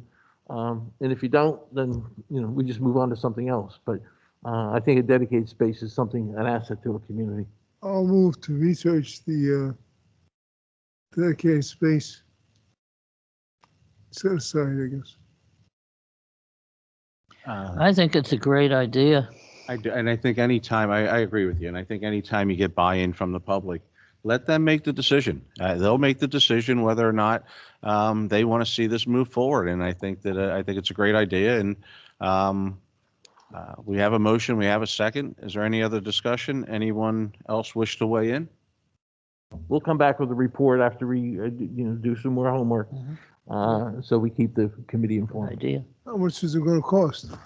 What, the research? Know that yet? No, eventually of course, Well- you have to do the research first. To put it on a referendum at the county, I think as long as we prepare, I think we do it by resolution. We send it over to the committee so many days in advance of the general election. So I don't think there's a cost to us because it goes right on the ballot. It's not a special election or anything like that. I meant ultimately, what would the cost be? We set aside funds for this. It would be, you can dedicate up to 2 cents of your tax rate. So we would generate right now about $400,000 a year for the open space. And the best part about it is that you could split, say, $100,000 for debt service and $100,000 for, annual upgrades or something. So it gives you guys the option, ladies, to figure out, how you want to do it. But it would be 2 cents on your rate that's just dedicated to that. And it can't be done for, like I said, not for salaries, not for little, it's got to be for the parks. Well, For improvements to our parks. Yes. Yeah, parks, recreation space, fields. yeah, different. And the thing is, we need to have that done. It's terrible, like, when we have events, people are embarrassed by their fields and stuff like that. They're not up to snuff like they are at other communities. And thereby also encouraging more people to settle here, pay taxes here, and so on and so forth. I think it's a great idea. Yeah, and then again, anytime we can get the buy-in from the public, I think is a positive thing, so. Yeah. All in favor? Aye. Aye. Opposed? Okay, ayes have it. Let's, Thank you, we'll start the process. That's all I have. solicitor? One item to discuss, my understanding from Mr. Bannon is going to about CNN construction, which was the letter of credit. I spoke to you last meeting. What was happening was the letter of credit was terminating on March 2nd. He was given instructions to take action on that so that we didn't let the letter of credit lapse as of March 2nd. Today, a lot of work between clerk and the engineer. We were able to resolve it, and Ocean First Bank has issued a letter. They are going to re-up the letter of credit for another year. However, we will not have that in place for about another year. So what we did was have them write us a letter which says that they're going to waive the defense.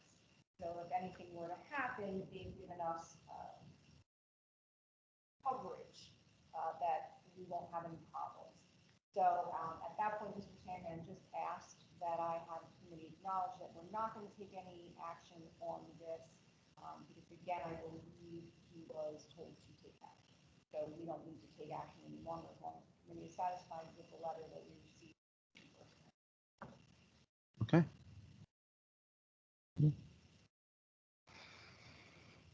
I saw that letter, so I'm fine with it.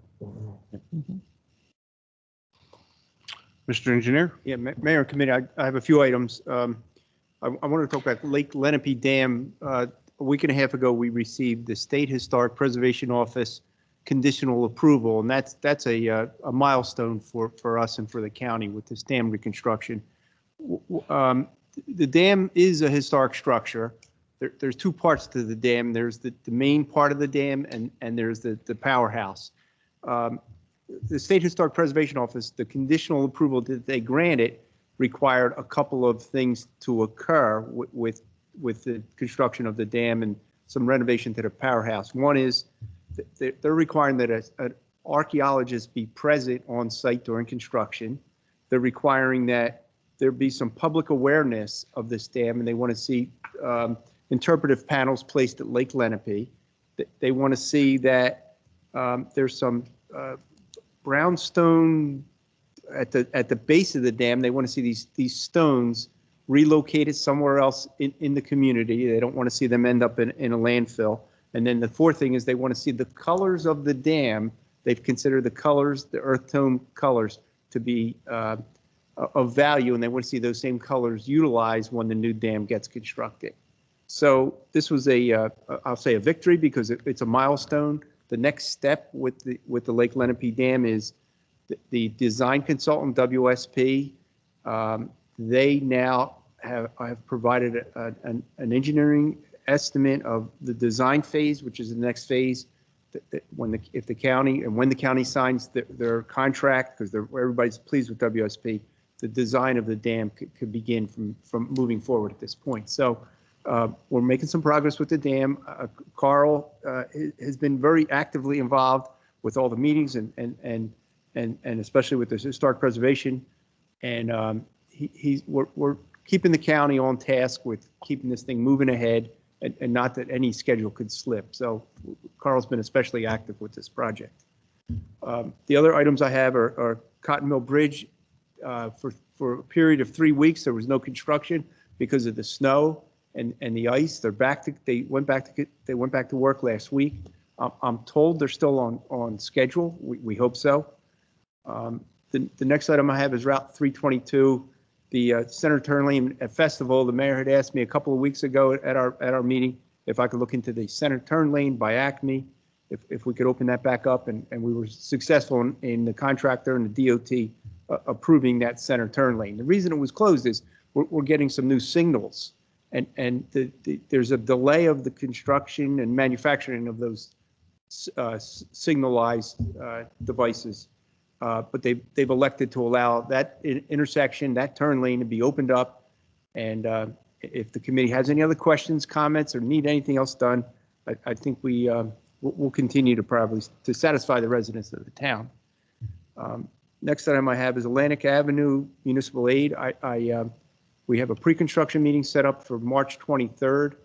The first week of April, they're going to start the concrete work. This is the reconstruction of Atlantic Avenue from the post office to the jail. It's about 0.6 of a mile, and that work will begin in April. The last item I have on my agenda here is the New York Avenue Bridge. Everybody knows the bridge is down. We had a situation where the superstructure of the bridge and the stringers have started to, let's say, malfunction or fail. The road's been closed off. In my conversations with the county, they've hired Castle Associates, which is an underwater structural company that does inspections, and we're waiting to get a copy of that report. I know Carl's been involved closely again on this, but I'm waiting for the county to give us an update on where they stand with that report from Castle Associates, and then we'll get some further information from the county moving forward. But again, that concludes my report, Mayor, and I'm happy to answer any questions. I used the turn lane tonight, so there's still some barrels up there, but you can use the turn lane now. Yes. So thank you for following up with that. Sure. Township committee members, Mrs. Link? I'm happy to report that I'm feeling a lot better from my COVID experience. Although muscle aches still occur and shortness of breath also occur. And I'm working on that, and my vaccination will be this weekend. week, so that's a good thing. Aside from the personal avenue, I'm very interested in what is happening with MISBA. In regards, I know from being in business, you just have to have your insurance up to snuff. Otherwise, the bank comes in and says, your mortgage is not in effect. I don't know any particulars. I just want to make sure that people from MISBA are well taken care of because they're a vital part of our committee and of our township. And so wanting to learn a little bit more about that. Well, could I just ask your opinion on the chief's presentation this evening? I thought it was very good. And I think the added things, these are things that really have been needed in MISBA for a long time. And I love the aspect of more police presence there. Everything that is there is good. Thank you. Anything else, Judy? No. Carl? I'd like to thank Mayor Schenker for his time that he spent with us. We'll miss him. Wish him best of luck in his endeavors. And Mary Lazitsky, I see she left already. She left the building. Her retirement has begun. Her retirement has begun. Spend time with her kids and her grandchildren, and pretty soon her great grandchild. And 30 years, it's a long time at the same place. And I've known her since I was, I don't know, 10. So she was one of my other moms. And it was pretty cool for me to be up here and have her retire with me up here. It was neat. And then I want to thank Mr. Craig for his time on industrial committee. I worked for the Craigs for a long time. Great people. And I wish him luck in whatever it is he's going off to. I guess he's moving to Florida or spending more time in Florida, but that's great for him. Once again, I want to wish good luck to Hope All Day. Chris McCumber he's a hard worker. He's a great guy. Known him all my life, and he's going to do some good things over there. I'm real excited for that. It's something that's needed. Unfortunately, it's needed. But I'm happy to see something happening with that building too. And about MISBA, before we open this up to the public, because I think there's going to be a lot of discussion about this, so I'd kind of try to nip something in the bud here if somebody can help me out. Where exactly do we stand with The corporation does Right. not exist. right? And the problem we're having is the fact, and what we're trying to do, and the committee has worked with us, we are trying to get a group back together so we can get the corporation to work with us on what they want to do. The problem when you look at the finances and going back looking for their IRS 990s, we can't find clarification where those have been filed over the years. So we actually have an illegal 501c3 operating, and we're trying to get all the clarifications of that. At this point, a group, without those getting back together and restructuring, it doesn't happen. And that's the problem we're running into. And the assets that were there, if something doesn't belong, then, we'll be more than happy to give it back to somebody. If it's an ice machine or whatever, we'll work through it. But I will tell you that the chief and his people have been very adamant. We're keeping the heat on. We're making sure the building's being maintained the way it is, to see what happens at the end.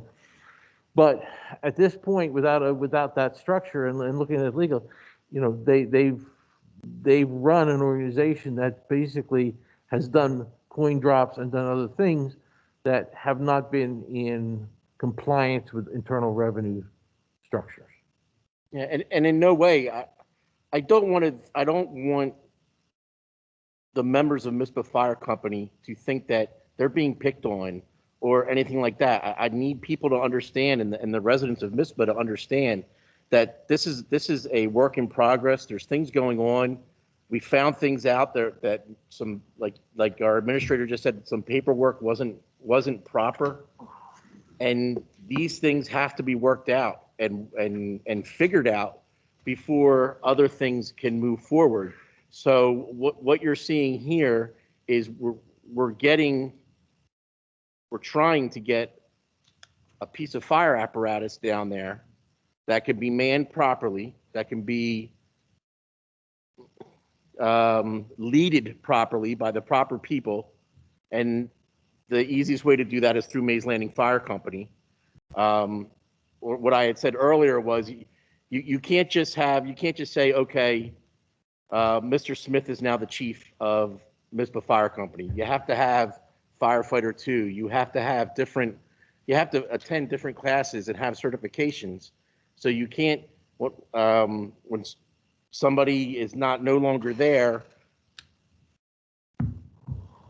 just nobody could just walk up and say, okay, I'm going to be the chief now. This is where we're at.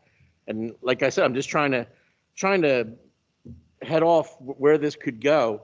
I want to hear what everybody has to say out of Mizpah. I want to hear their concerns, and I'm very curious to what they are, and hopefully we can answer all of their questions satisfactorily, and let them know that we are working towards a resolution so that everybody's happy. I think that presentation was fantastic. I love what our chief talks about. I see what he does with getting back out and policing with the people and being involved with the community. I think that's a fantastic thing, and really looking forward to it. But like I just said, I just want to have a couple things out in the open and maybe stop people from asking some questions now that they heard kind of a little bit more of what's going on. And there are still things that since it's illegal, we can't talk about, correct? So just please understand that.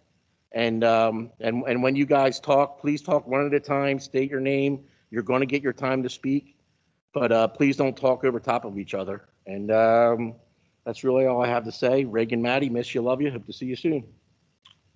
Mr. Short? Yes, I want to second comments made by Ms. Link and by Carl. And I want to point out the virus. These things that happen nationally have a tendency to eventually hit us.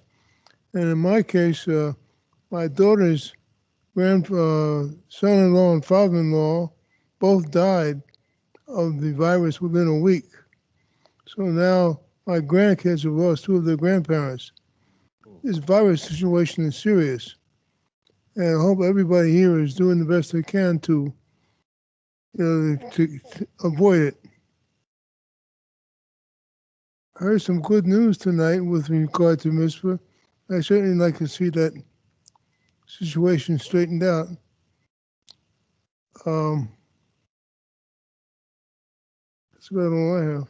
Thank you. Sorry for your loss and sorry for that Thank loss. you. That's very sombering. Mr. Cheek?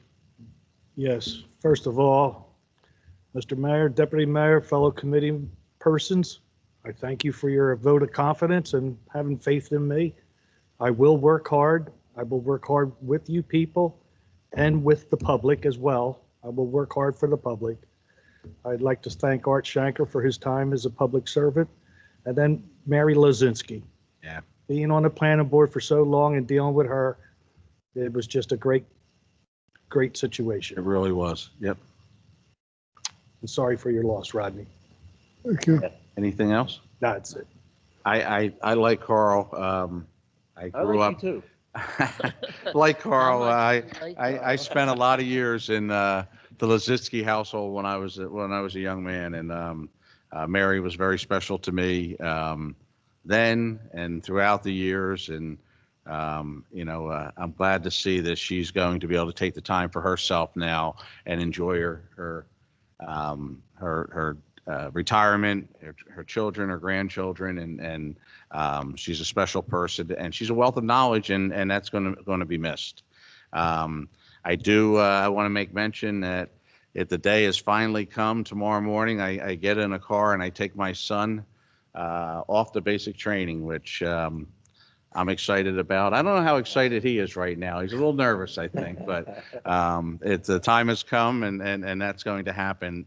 And I do want to point out, when we first were made aware sometime last year of what was going on in MISPA, immediately we started working on a plan and how to fix things.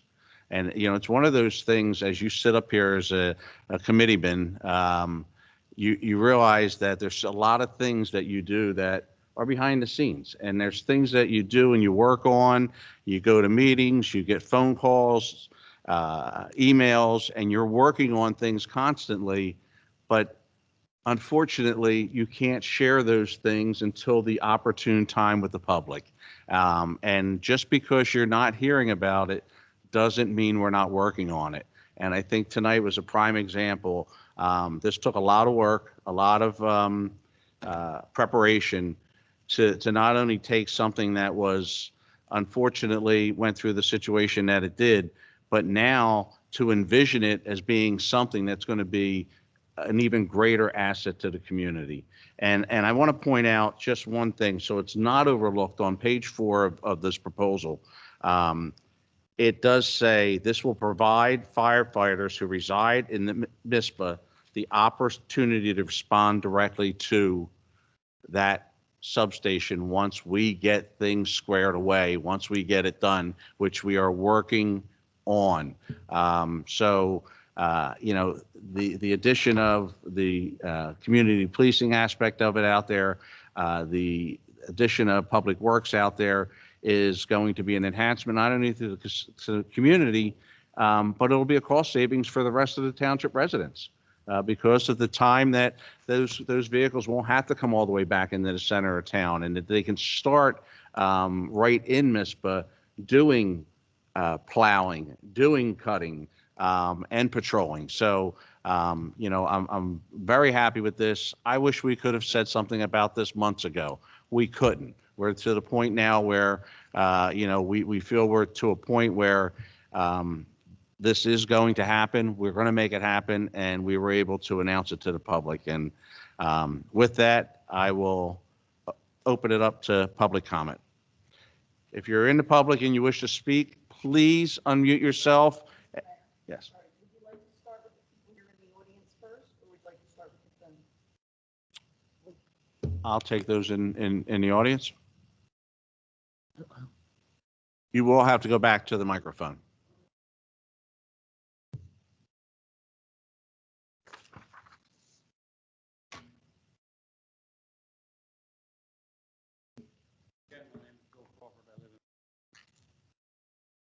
Have an ordinance or resolution 2020-0372.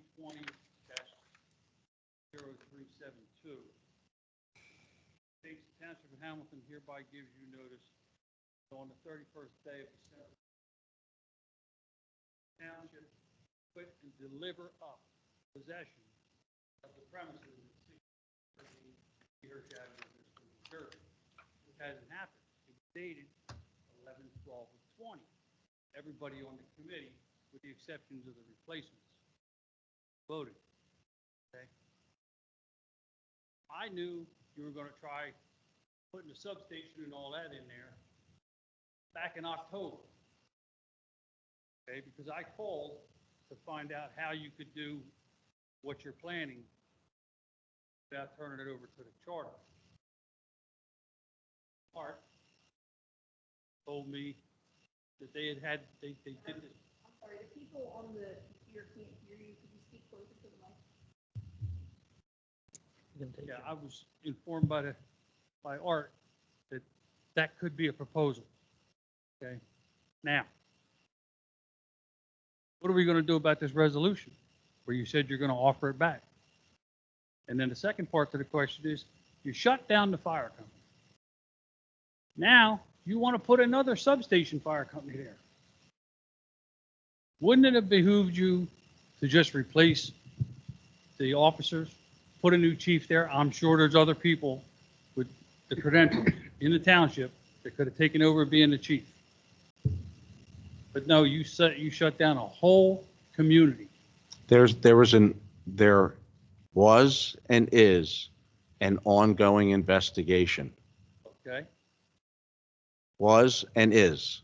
Has nothing to do with the mechanics of the fire company. It's the administrative part you're investigating. Okay? You're not The corporation investigating does not the exist. fire truck, the SCBA's, okay? And in answer to Mr. Gashard's question, we're selling that truck for $25,000. To buy that unit, it was $550,000. And now you're looking at $750,000 to $1 million to equip it and replace it.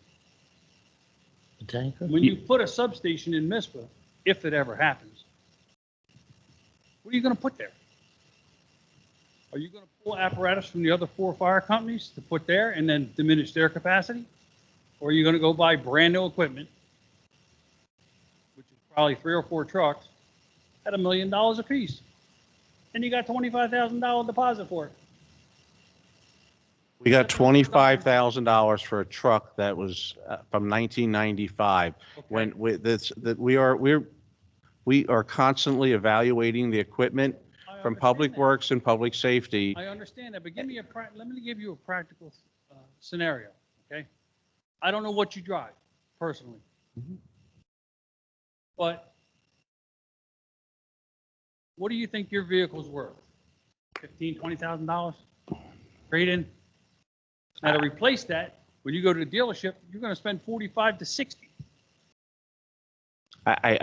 When you could just, you're going to have to put equipment there. I appreciate your comments. You would be better off. You start out small and get bigger.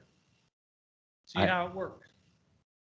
But you could have taken somebody from the township, one of these other 4 fire companies, and made them administrators, or put your. I appreciate what you just said. If you don't mind, I want to let the chief weigh in on that real quick. Could we do that? Sure.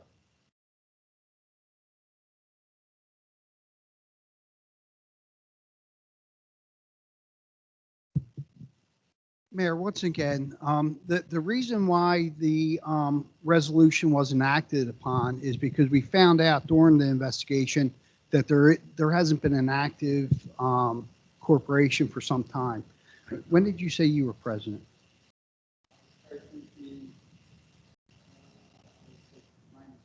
Okay, so since 1987, there hasn't been an active corporation at Mizpah Firehouse. Right. So you can't turn over something that doesn't exist. So in order to put somebody in a role as a chief, we couldn't do that out of Mizpah. However, we were able to cover Mizpah's fire coverage area by other fire departments until we figured out a solution. Right. And the solution was mentioned tonight in my presentation. And I think it does much better for the Mizpah community to have fire, police, and public works out there. I agree with you 100%.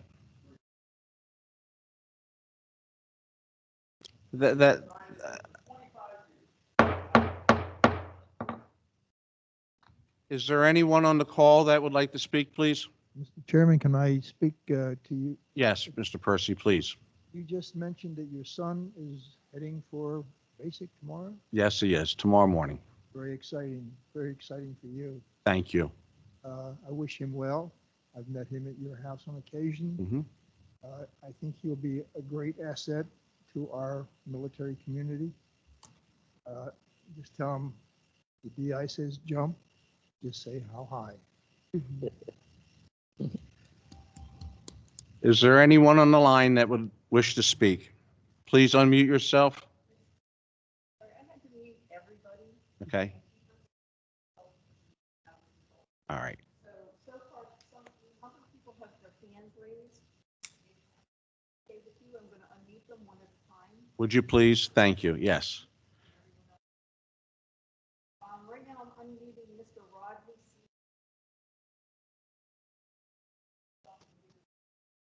Yeah, can you hear me? Yes, Mr. Seegers, could you please identify yourself and give your address, please? Yes, my name is Rodney Seegers. I live in 1472 30th Street in Mitzvah. How are you doing today? All right, how are you? Good, good. I did hear the I did hear the chief's proposal on regarding the public works. I came and on the also the increased fire presence. But I do have concerns with increased police activity. I don't get the calls, obviously, but from what I witnessed in this area, and I've been in this area for a while, all my neighbors, they own horses, chickens, goats, and there's even, may even have a neighbor that has a peacock. I don't see the need for increased law enforcement in a primarily minority community, and I have concerns with that because with the times that we're facing right now, um, I hate for something to get out of hand, but I mean, from your aspect, you even said it yourself. You said that the time that your police force, that they're able to respond and come to the area, and they've been doing a solid job so far. So to increase that, or to have to have law enforcement sitting around here, I don't see the need. But um, I don't know. That's just my comments on that. Well, I appreciate your comments, and we have adopted a community policing policy throughout this entire township, and we want our officers to be to know the residents and be able to interact with them in a positive manner, as opposed to just showing up when there's a need. So it's something that we've adopted throughout the entire township, and I think it benefits communities. Yeah, I see your point, but gone are the days where law enforcement kind of walks a beat and they get to know the community. The police, for the most part, police are in a vehicle and they drive by. I did hear mentioned earlier, and I do hope it was a joke regarding the substation and it's a pool table. It sounds less like this is going to be um, an active participating in the community more than like a clubhouse for the law enforcement here. Did I hear a pool table? I heard a joke about a pool table. Okay. Well, listen, again, and the convenience of people in the Mispah community, even on the other side of the Weymouth community, the convenience of them being able to go to that facility and report certain things as opposed to having to come into the center of town, I think would be a real convenience for you. So, but you're always welcome to offer us input, and I appreciate you taking the time to call.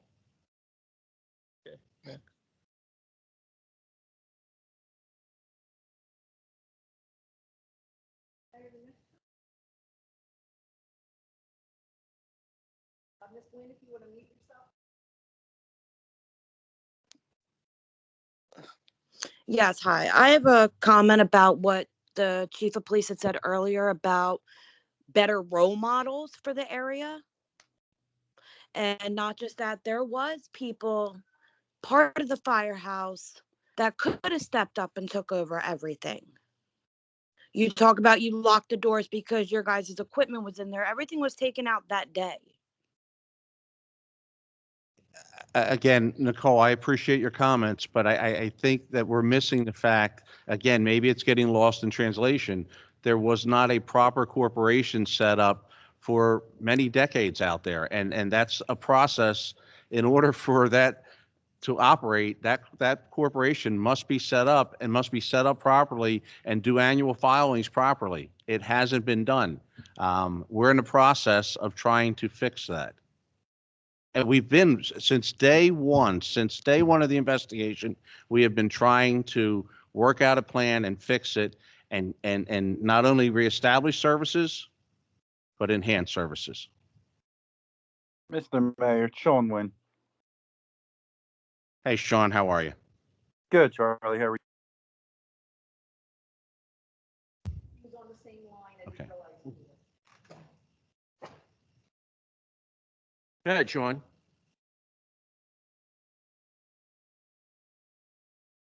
Being a member in the Introduce yourself- community for, yourself? yeah, I'm here, Charlie. Go ahead. Being a member in this community for over 10 years, coaching youth football, um, this would be my 5th year being at that firehouse.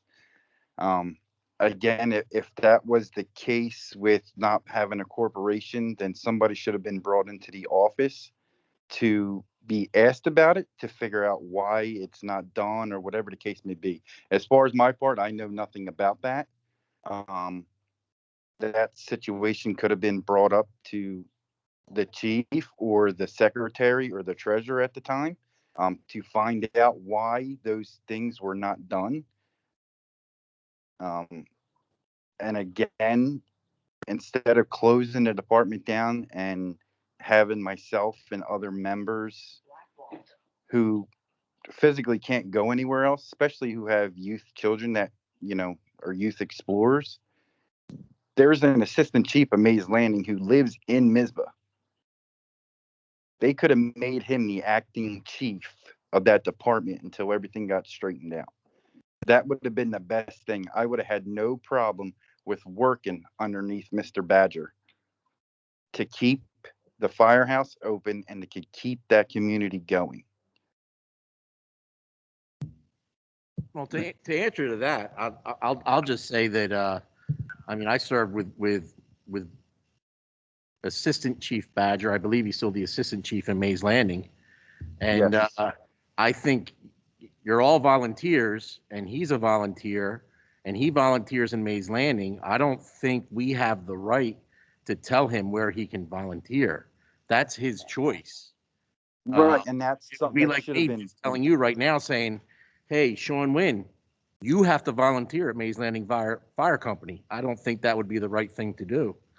No, So, I'm not saying to do that. That was something that should have been brought up to Mr. Badger and asked him and brought him in and say, "Hey, listen, because we're going through all this, you're right there in Mizpah. Would you mind taking over as the chief position to keep the firehouse open and to keep everybody comfortable so that the trucks are there? So if anybody has an issue and an emergency, we would still be able to respond." Now, are they gonna stop any former members from turning Once to again, the I think everyone's losing sight here, and we're going to keep rehashing this, but we need to bring other things forward here. Right. The bottom line is there was no corporate entity. Okay, let's talk about the liability aspect of that. We insure these firemen. Okay, workman's comp, LoSAP, you name it. We insure the property. Okay, we had such a huge liability risk when it came to this corporation that didn't exist, that's what we need to keep focus on. We couldn't just put we could not put somebody in that place. There is no corporate entity. The only thing that we could do is rely on another fire department to help us out. They could have frankly turned around and said, "Listen, we just don't have the staffing." But they didn't. They were a partner in this with us to provide coverage to Mizpah along with Richland. And that's something that we're all losing sight of. We can sit here, point fingers at everybody, say, well, Mays Landing's been trying to take over Mizpah for years and years and years. It wasn't Mizpah, or it wasn't Mays Landing that did what they did. We asked them as a township to support us and help us out and cover the Mizpah fire area. So for everybody that doesn't understand this, there was no corporation. We did what we had to do to protect this township from an unbelievable amount of liability that could have fell back on us and cost all the taxpayers an immense amount of money and raised our taxes. Why was it brought up years ago that there was nothing put on the books that we were registered or anything else? Why is it just all being brought up now instead of being brought up years ago? And that's what I'm saying. Nobody's saying that. If everybody or the township knew that there was no entity or establishment at our firehouse, why wasn't certain person who was supposed to take care of all that called into the town hall and say, hey, listen, you guys are not an entity. Where's your paperwork? Where's your information for this? Instead of waiting and closing everybody out. So nobody, plus myself, can be members. Chief, And it's correct me if great. I'm wrong. That was Nothing to have exposed when the Maze investigation started.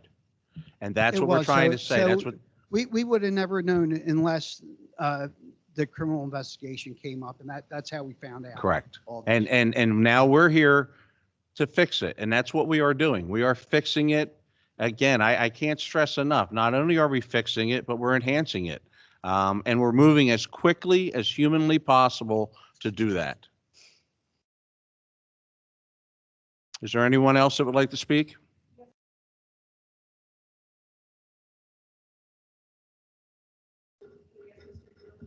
Yeah, I want to.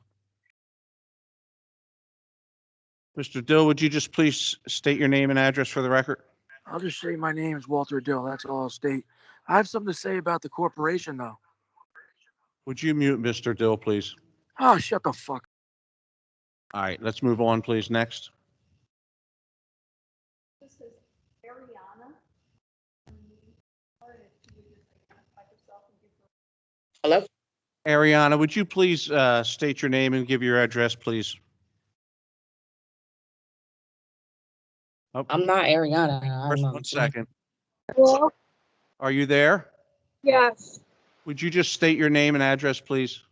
My name's Ariana, and I live in Mispa, 6936 Shepherd Avenue.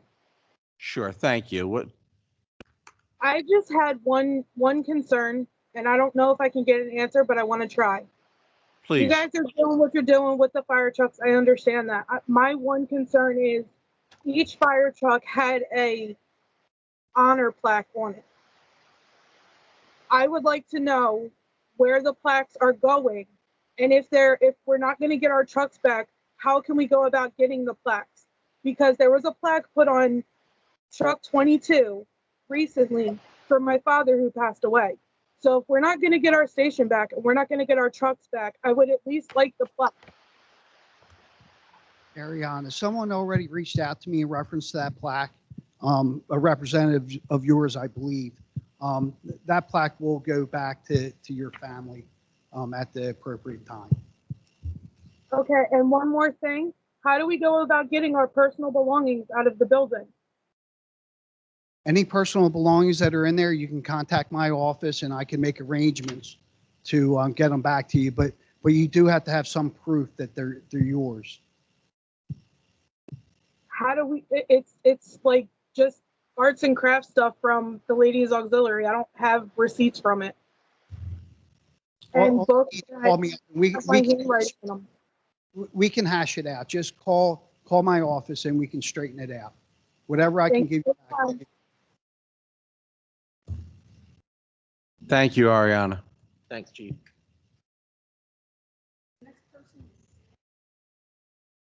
Mr. Jones, if you could just unmute yourself and if you could state your name and address for the record, please. Yes, Samantha Jones for 1305 West Point Avenue. First, I'd like to state that I find it very hard to believe that you guys are jokingly about a clubhouse for the police. Like, we've been living in Mispa for years, and for Mays Landing to take this as a joke is, as a resident, I think that's not right. First priority should be the residents. And you guys are saying that at a point the firehouse became a liability. But what about us who have homes? What liability will we be coming on to? Because you stated that the insurance, some people without insurance, we're going to be, the firehouse is in Mispa, and we have to wait for 15 to a 20-minute call for a fire station to come out. By then, we don't know what will happen to our houses. And you didn't give us accurate timing on anything. So for you to take up a proposal without coming to the residents and asking the residents how they feel, about their own homes that they paid off, or I think that's really unfair to us.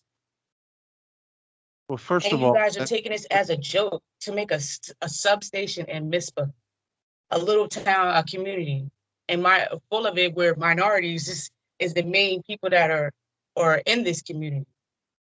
And then another thing that the chief of police saying about maybe we can get some more the joke about the mentors. A lot of big mentors came out of Mizpah. So for you, I think this is very unfair to us as residents in Mizpah, and that you guys are taking us as a joke. Because first of what all, happened? You guys don't live in Mizpah. So if one of our houses burned down in Mizpah, what's going to happen? You don't live in Mizpah. You live in Mays Landing. Richland lived they yesterday the next town over. But how long will the response be to get to us? You haven't gave an accurate timing, and you said you didn't have it. But how long will it be until a response to you come to Mizpah? A car fire happened in Jonesy's. It took y'all 25 minutes. And Richland's right down the street. 25 minutes to get to a car fire at Jonesy's on Route 40. That was a car fire. What about a house? I see a lot of unanswered questions on here from the community that you're leaving unanswered. It's like y'all just took this. It's like y'all just took this and say, hey, we're going to do this. And that's it. You never asked anybody in the community. You never came out to that community and asked anybody how they felt about this. You're leaving the community with unanswered answers you're not even answering. You're just saying, hey, we're going to do this and make a substation with more police. Mizpah is a small community. What more police do you need in Mizpah? well, Mizpah is very small. So how has the crime rate went up in Mizpah? Has the crime rate went up in Mizpah? Speak for a moment. Oh, go ahead. You speak. First of all, not a single individual on this dais or in this room has made a joke about Mizpah. We take it very serious. I have spent countless hours in meetings over this since the day it started, trying to find a solution as quickly as possible. We care about the Mizpah community. That's why we're doing exactly what we did. What was presented here tonight was presented to show the community as a whole that we do care and that we're moving forward with a plan as quickly as legally possible for us to do that. No one's joking about Mizpah. We take this very serious. So is there anything else?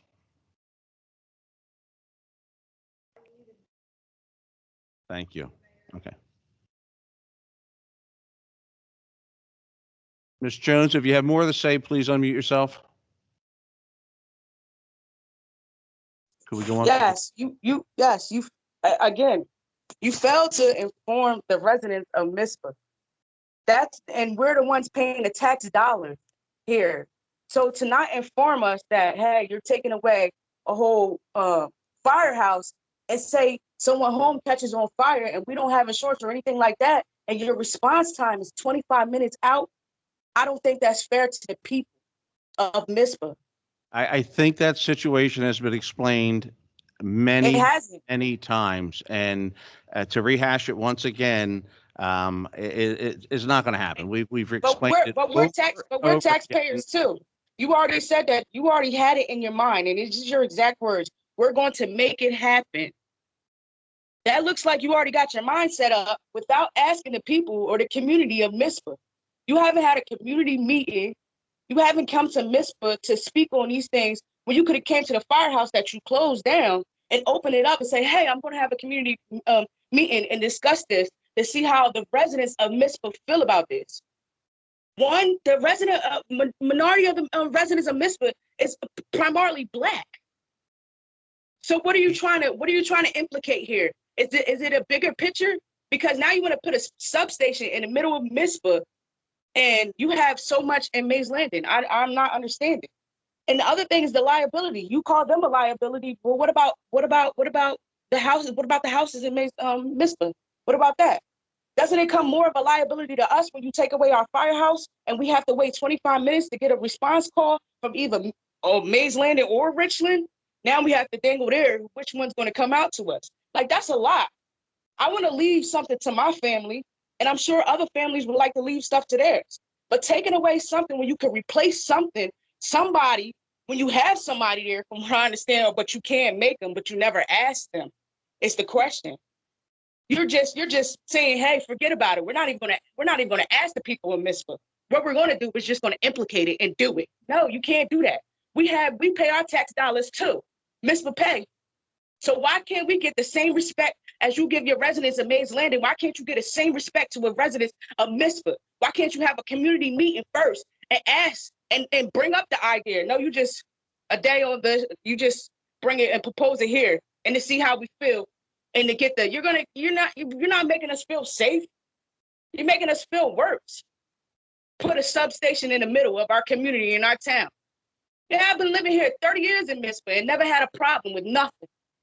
Nothing. I could walk to my firehouse. Their doors is open. I know that my firehouse is going to respond because of the love and the energy that we get from our community. This is our community. You're trying to tear our community apart. I apologize you feel that way. I don't think the tone of this meeting led anything to your comments. I think the tone of this meeting and the presentation showed just how much we care as a governing body sitting up here about the community of Mispa. So where was that? Because you stated. Thank you very much for your comments, but we're going to go on to the next caller. Mayor, can I say something real quick? Sure. I believe every committee meeting we've had since this happened, we've discussed Mispa Firehouse. Calls for service. We went in depth. Chief Sambrone went back, looked at the times, service times, how long it took to get out there. And we have these committee meetings with open public comment. And I encourage anybody, we're here to listen to this. And I don't know what it was that really drew this out with everybody coming tonight, but anybody that has reached out to me, I responded to and I answered to, and I guided them to Chief Sambrone, to our administrator, wherever I felt that they needed to go. Everybody up here on this dais has an email. You email committee@townshipofhamilton.com. Everybody here gets it. So we have been open. We have listened. And Chief Sambrone was tasked with, what could we do here? And I think he came up with a great idea. And it's the substation idea. Believe it or not, when these police officers are out driving around, they need to go to the bathroom, and this is a spot down for them to go to the bathroom. I've talked to them. I'm friends with some of the police officers, and they got to go to somebody's house instead of driving all the way back to town to go to the bathroom. It sounds trivial, but it's true. And now they got somewhere they can go. And like the chief tried to say, now there's a place where if you wanted to meet with a police officer, if you had a problem at your residence, you can meet at the substation in Mispa instead of having to drive all the way to Mays Landing. It's saving you time. It's saving the officers time. These are the positive things that are coming from this.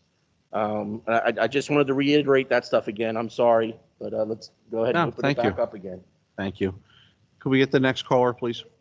One is Ms. Newman. You could ask her to give her full name and her address when she unmutes herself. Ms. Newman, if you could unmute yourself and please give your full name and address, I'd appreciate it. Thank you. Hi, my name is Sandra Newman. I'm a longtime resident of Mispa. I now live in Mays Landing, 6056 Hoover Drive. I just had a question about the transparency about the annex. Where could we find information regarding this?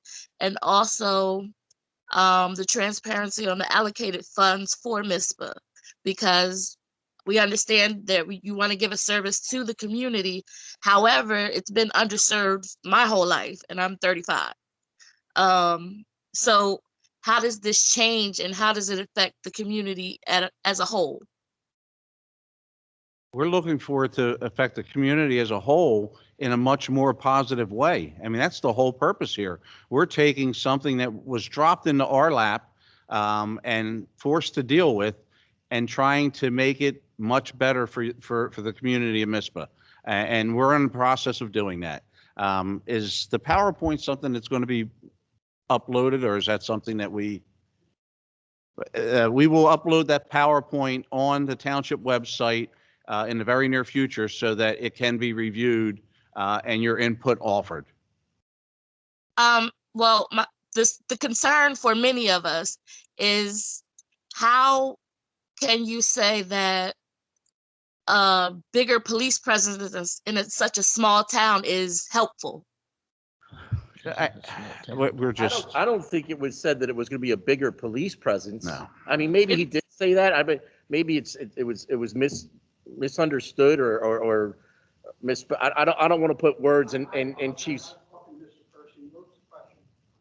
How is bigger police presence in Mizpah a good thing?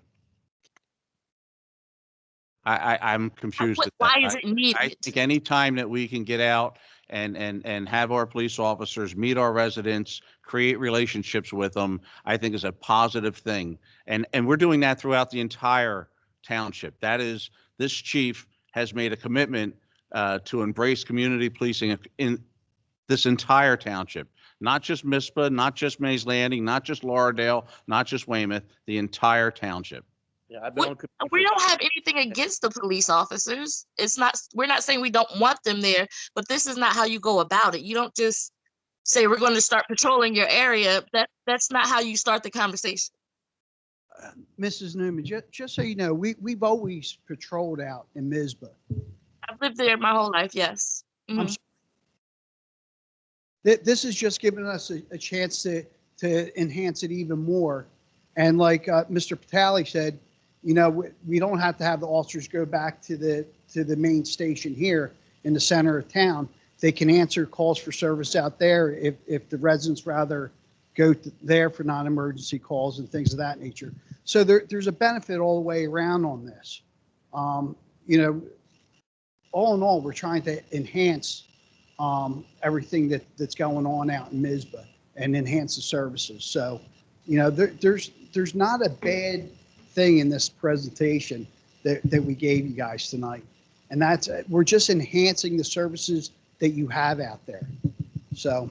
But we don't have any services out there because the allocated funds are not coming to us. So for us to have police presence before the allocated funds is a problem. What do you mean it's not allocated Yeah, I'm funds? confused. Yeah. So the township gets money for rural areas, correct? Mr. Liston, We give money to the fire station, correct? Yeah. The Mizpah Fire Department paying rent to that building and for servicing the trucks and so forth. Plus the police department has always serviced that area. And we're trying to, again, let me pitch this different. This is a proposal that the chief has made. If the community does not want that there, then they can say that and we won't put it there. Yeah, and this is their time to say it. Right, Absolutely. and I mean, that's I it. think what we're saying. Okay, I appreciate your comments. Thank you very much. Thank Lisa, you. do we have anyone else? I think Chief wants to say something. Oh, Yes, Mayor, I just wanted to, I know that one of the people that spoke earlier kept saying 25 minutes, 25 minutes, 25 minutes. And I had Lieutenant Alcott look up the fire call. It was dispatched at 0030, or the call came in, I'm sorry, at 0030. Police dispatched it at 0033. Arrived on location at Deputy Chief Badger, or Assistant Chief Badger, I'm sorry. Arrived on location at 0038. That's 8 minutes from when we originally got the call, not when it was dispatched. So within 5 minutes he was there. And Richland was there at 0042, which is 12 minutes Total. total from when we received the calls in dispatch. So. Well, actually, 9 minutes. From when it was. 9 minutes from when it was dispatched. Oh. Okay. Oh, I'm sorry. Okay, my apologies. So within 12 minutes, the tanker truck was there. It wasn't 25 minutes. It was 12. And what call was this? That's This the was a car fire? Thank you, Chief. Once again, thank you. I know you keep Lisa? putting your hand up. You spoke already? Yeah, I'm just We trying want to to get go through everybody else, and then I just don't want you to think we're ignoring you. The next person is Alicia. I've unmuted her. If she would like to unmute herself and then give her full name and address. Would you like to do that, please? Alicia, if you could unmute yourself, state your name and address, please. Hi, yes, it's Alicia Luperger. I live on Jefferson Avenue in Mays Landing or the Mizpah section. Yes, I spoke earlier on I did not agree with the sale of the fire truck. Now, earlier during that, you did say two different prices. There was a sale you said between 5 and 10,000, then you said 15,000, and then also you went back and then you said the sale was going to be for 25,000. So how much are you selling that fire truck for? That fire truck is being sold for $25,000, and the two comparables on the Gov Deals site that is commonly used were don't hold me exactly, I could be off a couple $100, $4,200 and $2,850 for a comparable piece of equipment. Okay. All right. So now my next thing is I understand. I listened to everybody else. I listened to you explain to everybody else that there is no corporation. So I'm not going to have you hash that out once again. So who started? So did someone start the paperwork to restart a corporation for the Mizpah Fire Department? We started that. We started the investigation process and the process to do that as soon as the initial investigation from the prosecutor's office started, and we found out that there was no corporation out there. And we are in the process of we feel comfortable enough in the process that we were able to present this to you this evening, that we will eventually get this done in the very near future.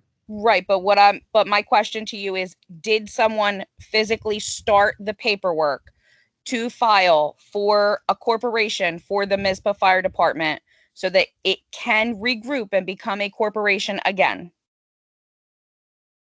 I don't believe that would be up to us. Arch, did you catch that last question? The question was, did someone physically start the paperwork for the corporation to be restarted in Mizpah so it could be a fire department again? No, we have attempted to, through an attorney paid for by the Correct. township, to get the corporation back up and We are running. in the and see what process the of- trustees and see what the trustees want to do Right. once they reorganize. Yes. Okay, so so you're trying to find the trustees? That's what you're trying to do right now? Is that what you're saying? I think he's established trustees. Yes, we have established trustees, and we have separate counsel working on it with them in order to make this happen as soon as possible. Okay, so then the trustees need to file the paperwork to start for the new corporation. We're digging into stuff now that is beyond, the scope of my legalese. All I can tell you is, since day one up until now, and especially now, we are working on it, and we are moving the process as fast as we possibly can. Well, I mean, I'm just trying to gather. I mean, I understand that you said that there's no corporation, but in order for, if the townspeople of Mizpah want their own fire company like they had it, they need to have a corporation, correct? There needs to be a corporation. I believe so. A corporation needs to exist. Okay. So if a corporation needs to Yeah, exist. as I said, you're getting out of the realm, as I just said, of what I'm capable of discussing with you. I'm not an attorney. if it needs to, so somebody needs to, so the trustees and somebody just needs to have corporation paperwork filed. No, this is, we're not going to be providing any advice or committee tonight as to what has to happen. Quite frankly, that's outside. Yeah, speak into the microphone, Amy. That one over there. No, that Other one? Oh, my Steve bad. took it. Sorry. This one's not working? No. Sorry. We're not going to provide legal advice on what has to happen on this issue. I think it's outside the province of what the presentation was tonight. Ultimately, the presentation was that the committee is attempting to find a way to use that fire station to help the residents of Mizpah. They are still working through all of the legalities, all of the investigation. There's nothing that this committee can say at this point as to what has to happen for the Mizpah Fire Department. That's where we're getting far afield of what was done tonight was a presentation of what the township would like to see put there to help the citizens. But I can't have you guys provide any legal advice because it would be, we'd be All wrong. right. So then moving on past that. So then now, all of the equipment was taken out of the building because you said that all of the township owned equipment was taken out of the building. That included all the bunker gear. Now, people had their own things in their bunker pants, like say their own tools. So then in turn, like you have all their tools still in their bunker gear. Ma'am, I think that the chief actually said to contact his office Contact for him. any personal property that may have been in the firehouse, and they'll be able to direct the people to it. But so we understand that may be an bunker gear and threw it in a trailer. Okay. Do you have anything else? I mean, was that proposal the only thing that was the only option, or can we have a community meeting? Is there an option to have a community meeting in the town of Mizpah? I would be willing to meet with residents of Mizpah at any time, any place.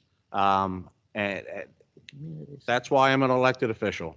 So Absolutely. I would be more than happy to. Sir, to meet just with- keep in mind that there is COVID restrictions. So I don't want you to promise. Right. I appreciate that. Right. Right. Yes. As long as we are within in Halloween. compliance with the governor's executive order. Right, within COVID restrictions. And then one other thing to the chief of police, I do understand that you wanted to have a like a little a thing with your like a bunk type thing, but you do understand that there is a community there is a community my goodness, I just lost the word.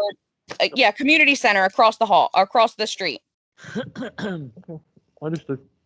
We appreciate Lundy that. Center is not That owned way by- that that everybody can use, that the community uses. So don't want to take away from the community center either. But thank you for your presentation. Thank you. Thank you. Yeah. Lisa? Yes, sir. The next person is Frances Blackwell. If you would ask her to please unmute herself and give her full name and address. Francis Blackwell, would you please unmute yourself and give your full name and address, please?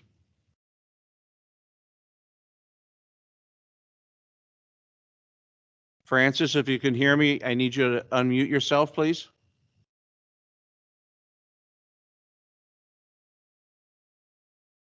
Can we move along? Ms.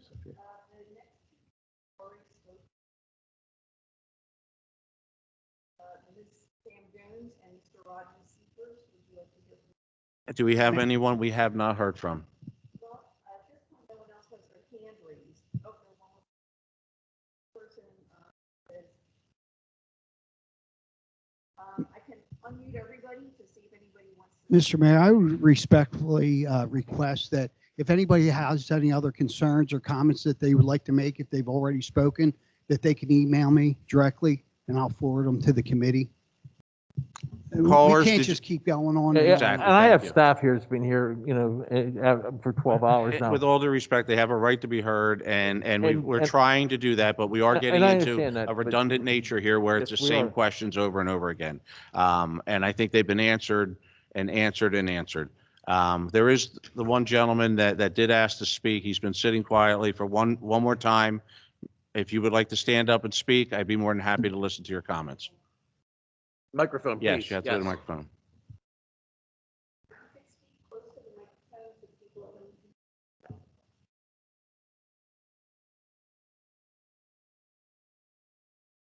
Now, as a former member of Mr. Fire Company, okay, Chief of Police stated that there hasn't been an active corporation since around 1987. Okay. Now, I know I left the fire service in like 98. Now, I know for a fact that all our books had to be turned over to the township every year. So I'm just wondering why it took 34, 35 years for somebody to catch up to this. When back in I want to say 96, 97, we went through kind of sort of the same thing. Like I stated before, township called me down, asked me to take over the financial situations at the firehouse. They took the books then. They were investigated by the prosecutor's office and the attorney general. Nobody ever brought this to anybody's attention. So, I'm not saying he's wrong, but I'm saying it's questionable as to if there was a charter after that. I appreciate your comments. Again, 34, 35 years, nobody caught it. And we went through this situation once before. we're here as a governing body to correct the situation at hand and do the best that we can, and that's what we're doing. Okay, but we had a prosecutor's office and an attorney general last time. They didn't catch it. They're supposed to be the top notch. And I don't have an answer for you, but it got caught now. I don't know what the answer is. Like the one woman did say, could it have been brought to somebody's attention? Hey, we found this out. You don't have a corporation. We need to find out who the officers of the corporation are. And we did that, I believe. You know what? I'm keeping my mouth shut again. Okay, let me ask a question. If you were in charge, did you file a 501c3 report through an audit or an accountant? Did you do that? No, I didn't. Okay. Because, like I said, the township called me down and asked me to take over the financial operation. It was in midterm. We elected our officials once a year. Everyone who has a 501c must report to the government that year, and it has to be by an accountant. Now, I don't know if you were taking over the financial part, why didn't you know that the 501c was required? When I say taking over the financial, I was in charge of making sure no expenditure on accounting. I didn't do, we had a treasurer, but we had a two signature check system. I respect your comments, but we're going back to 1987. I need to deal with this. The reason I said 87 was he said 87 and this is 21, and I was just wondering the timeline. Okay, now we are trying to correct the wrong that was perpetrated by that corporation or that charter or whatever. We're in the process. We're going to get it done.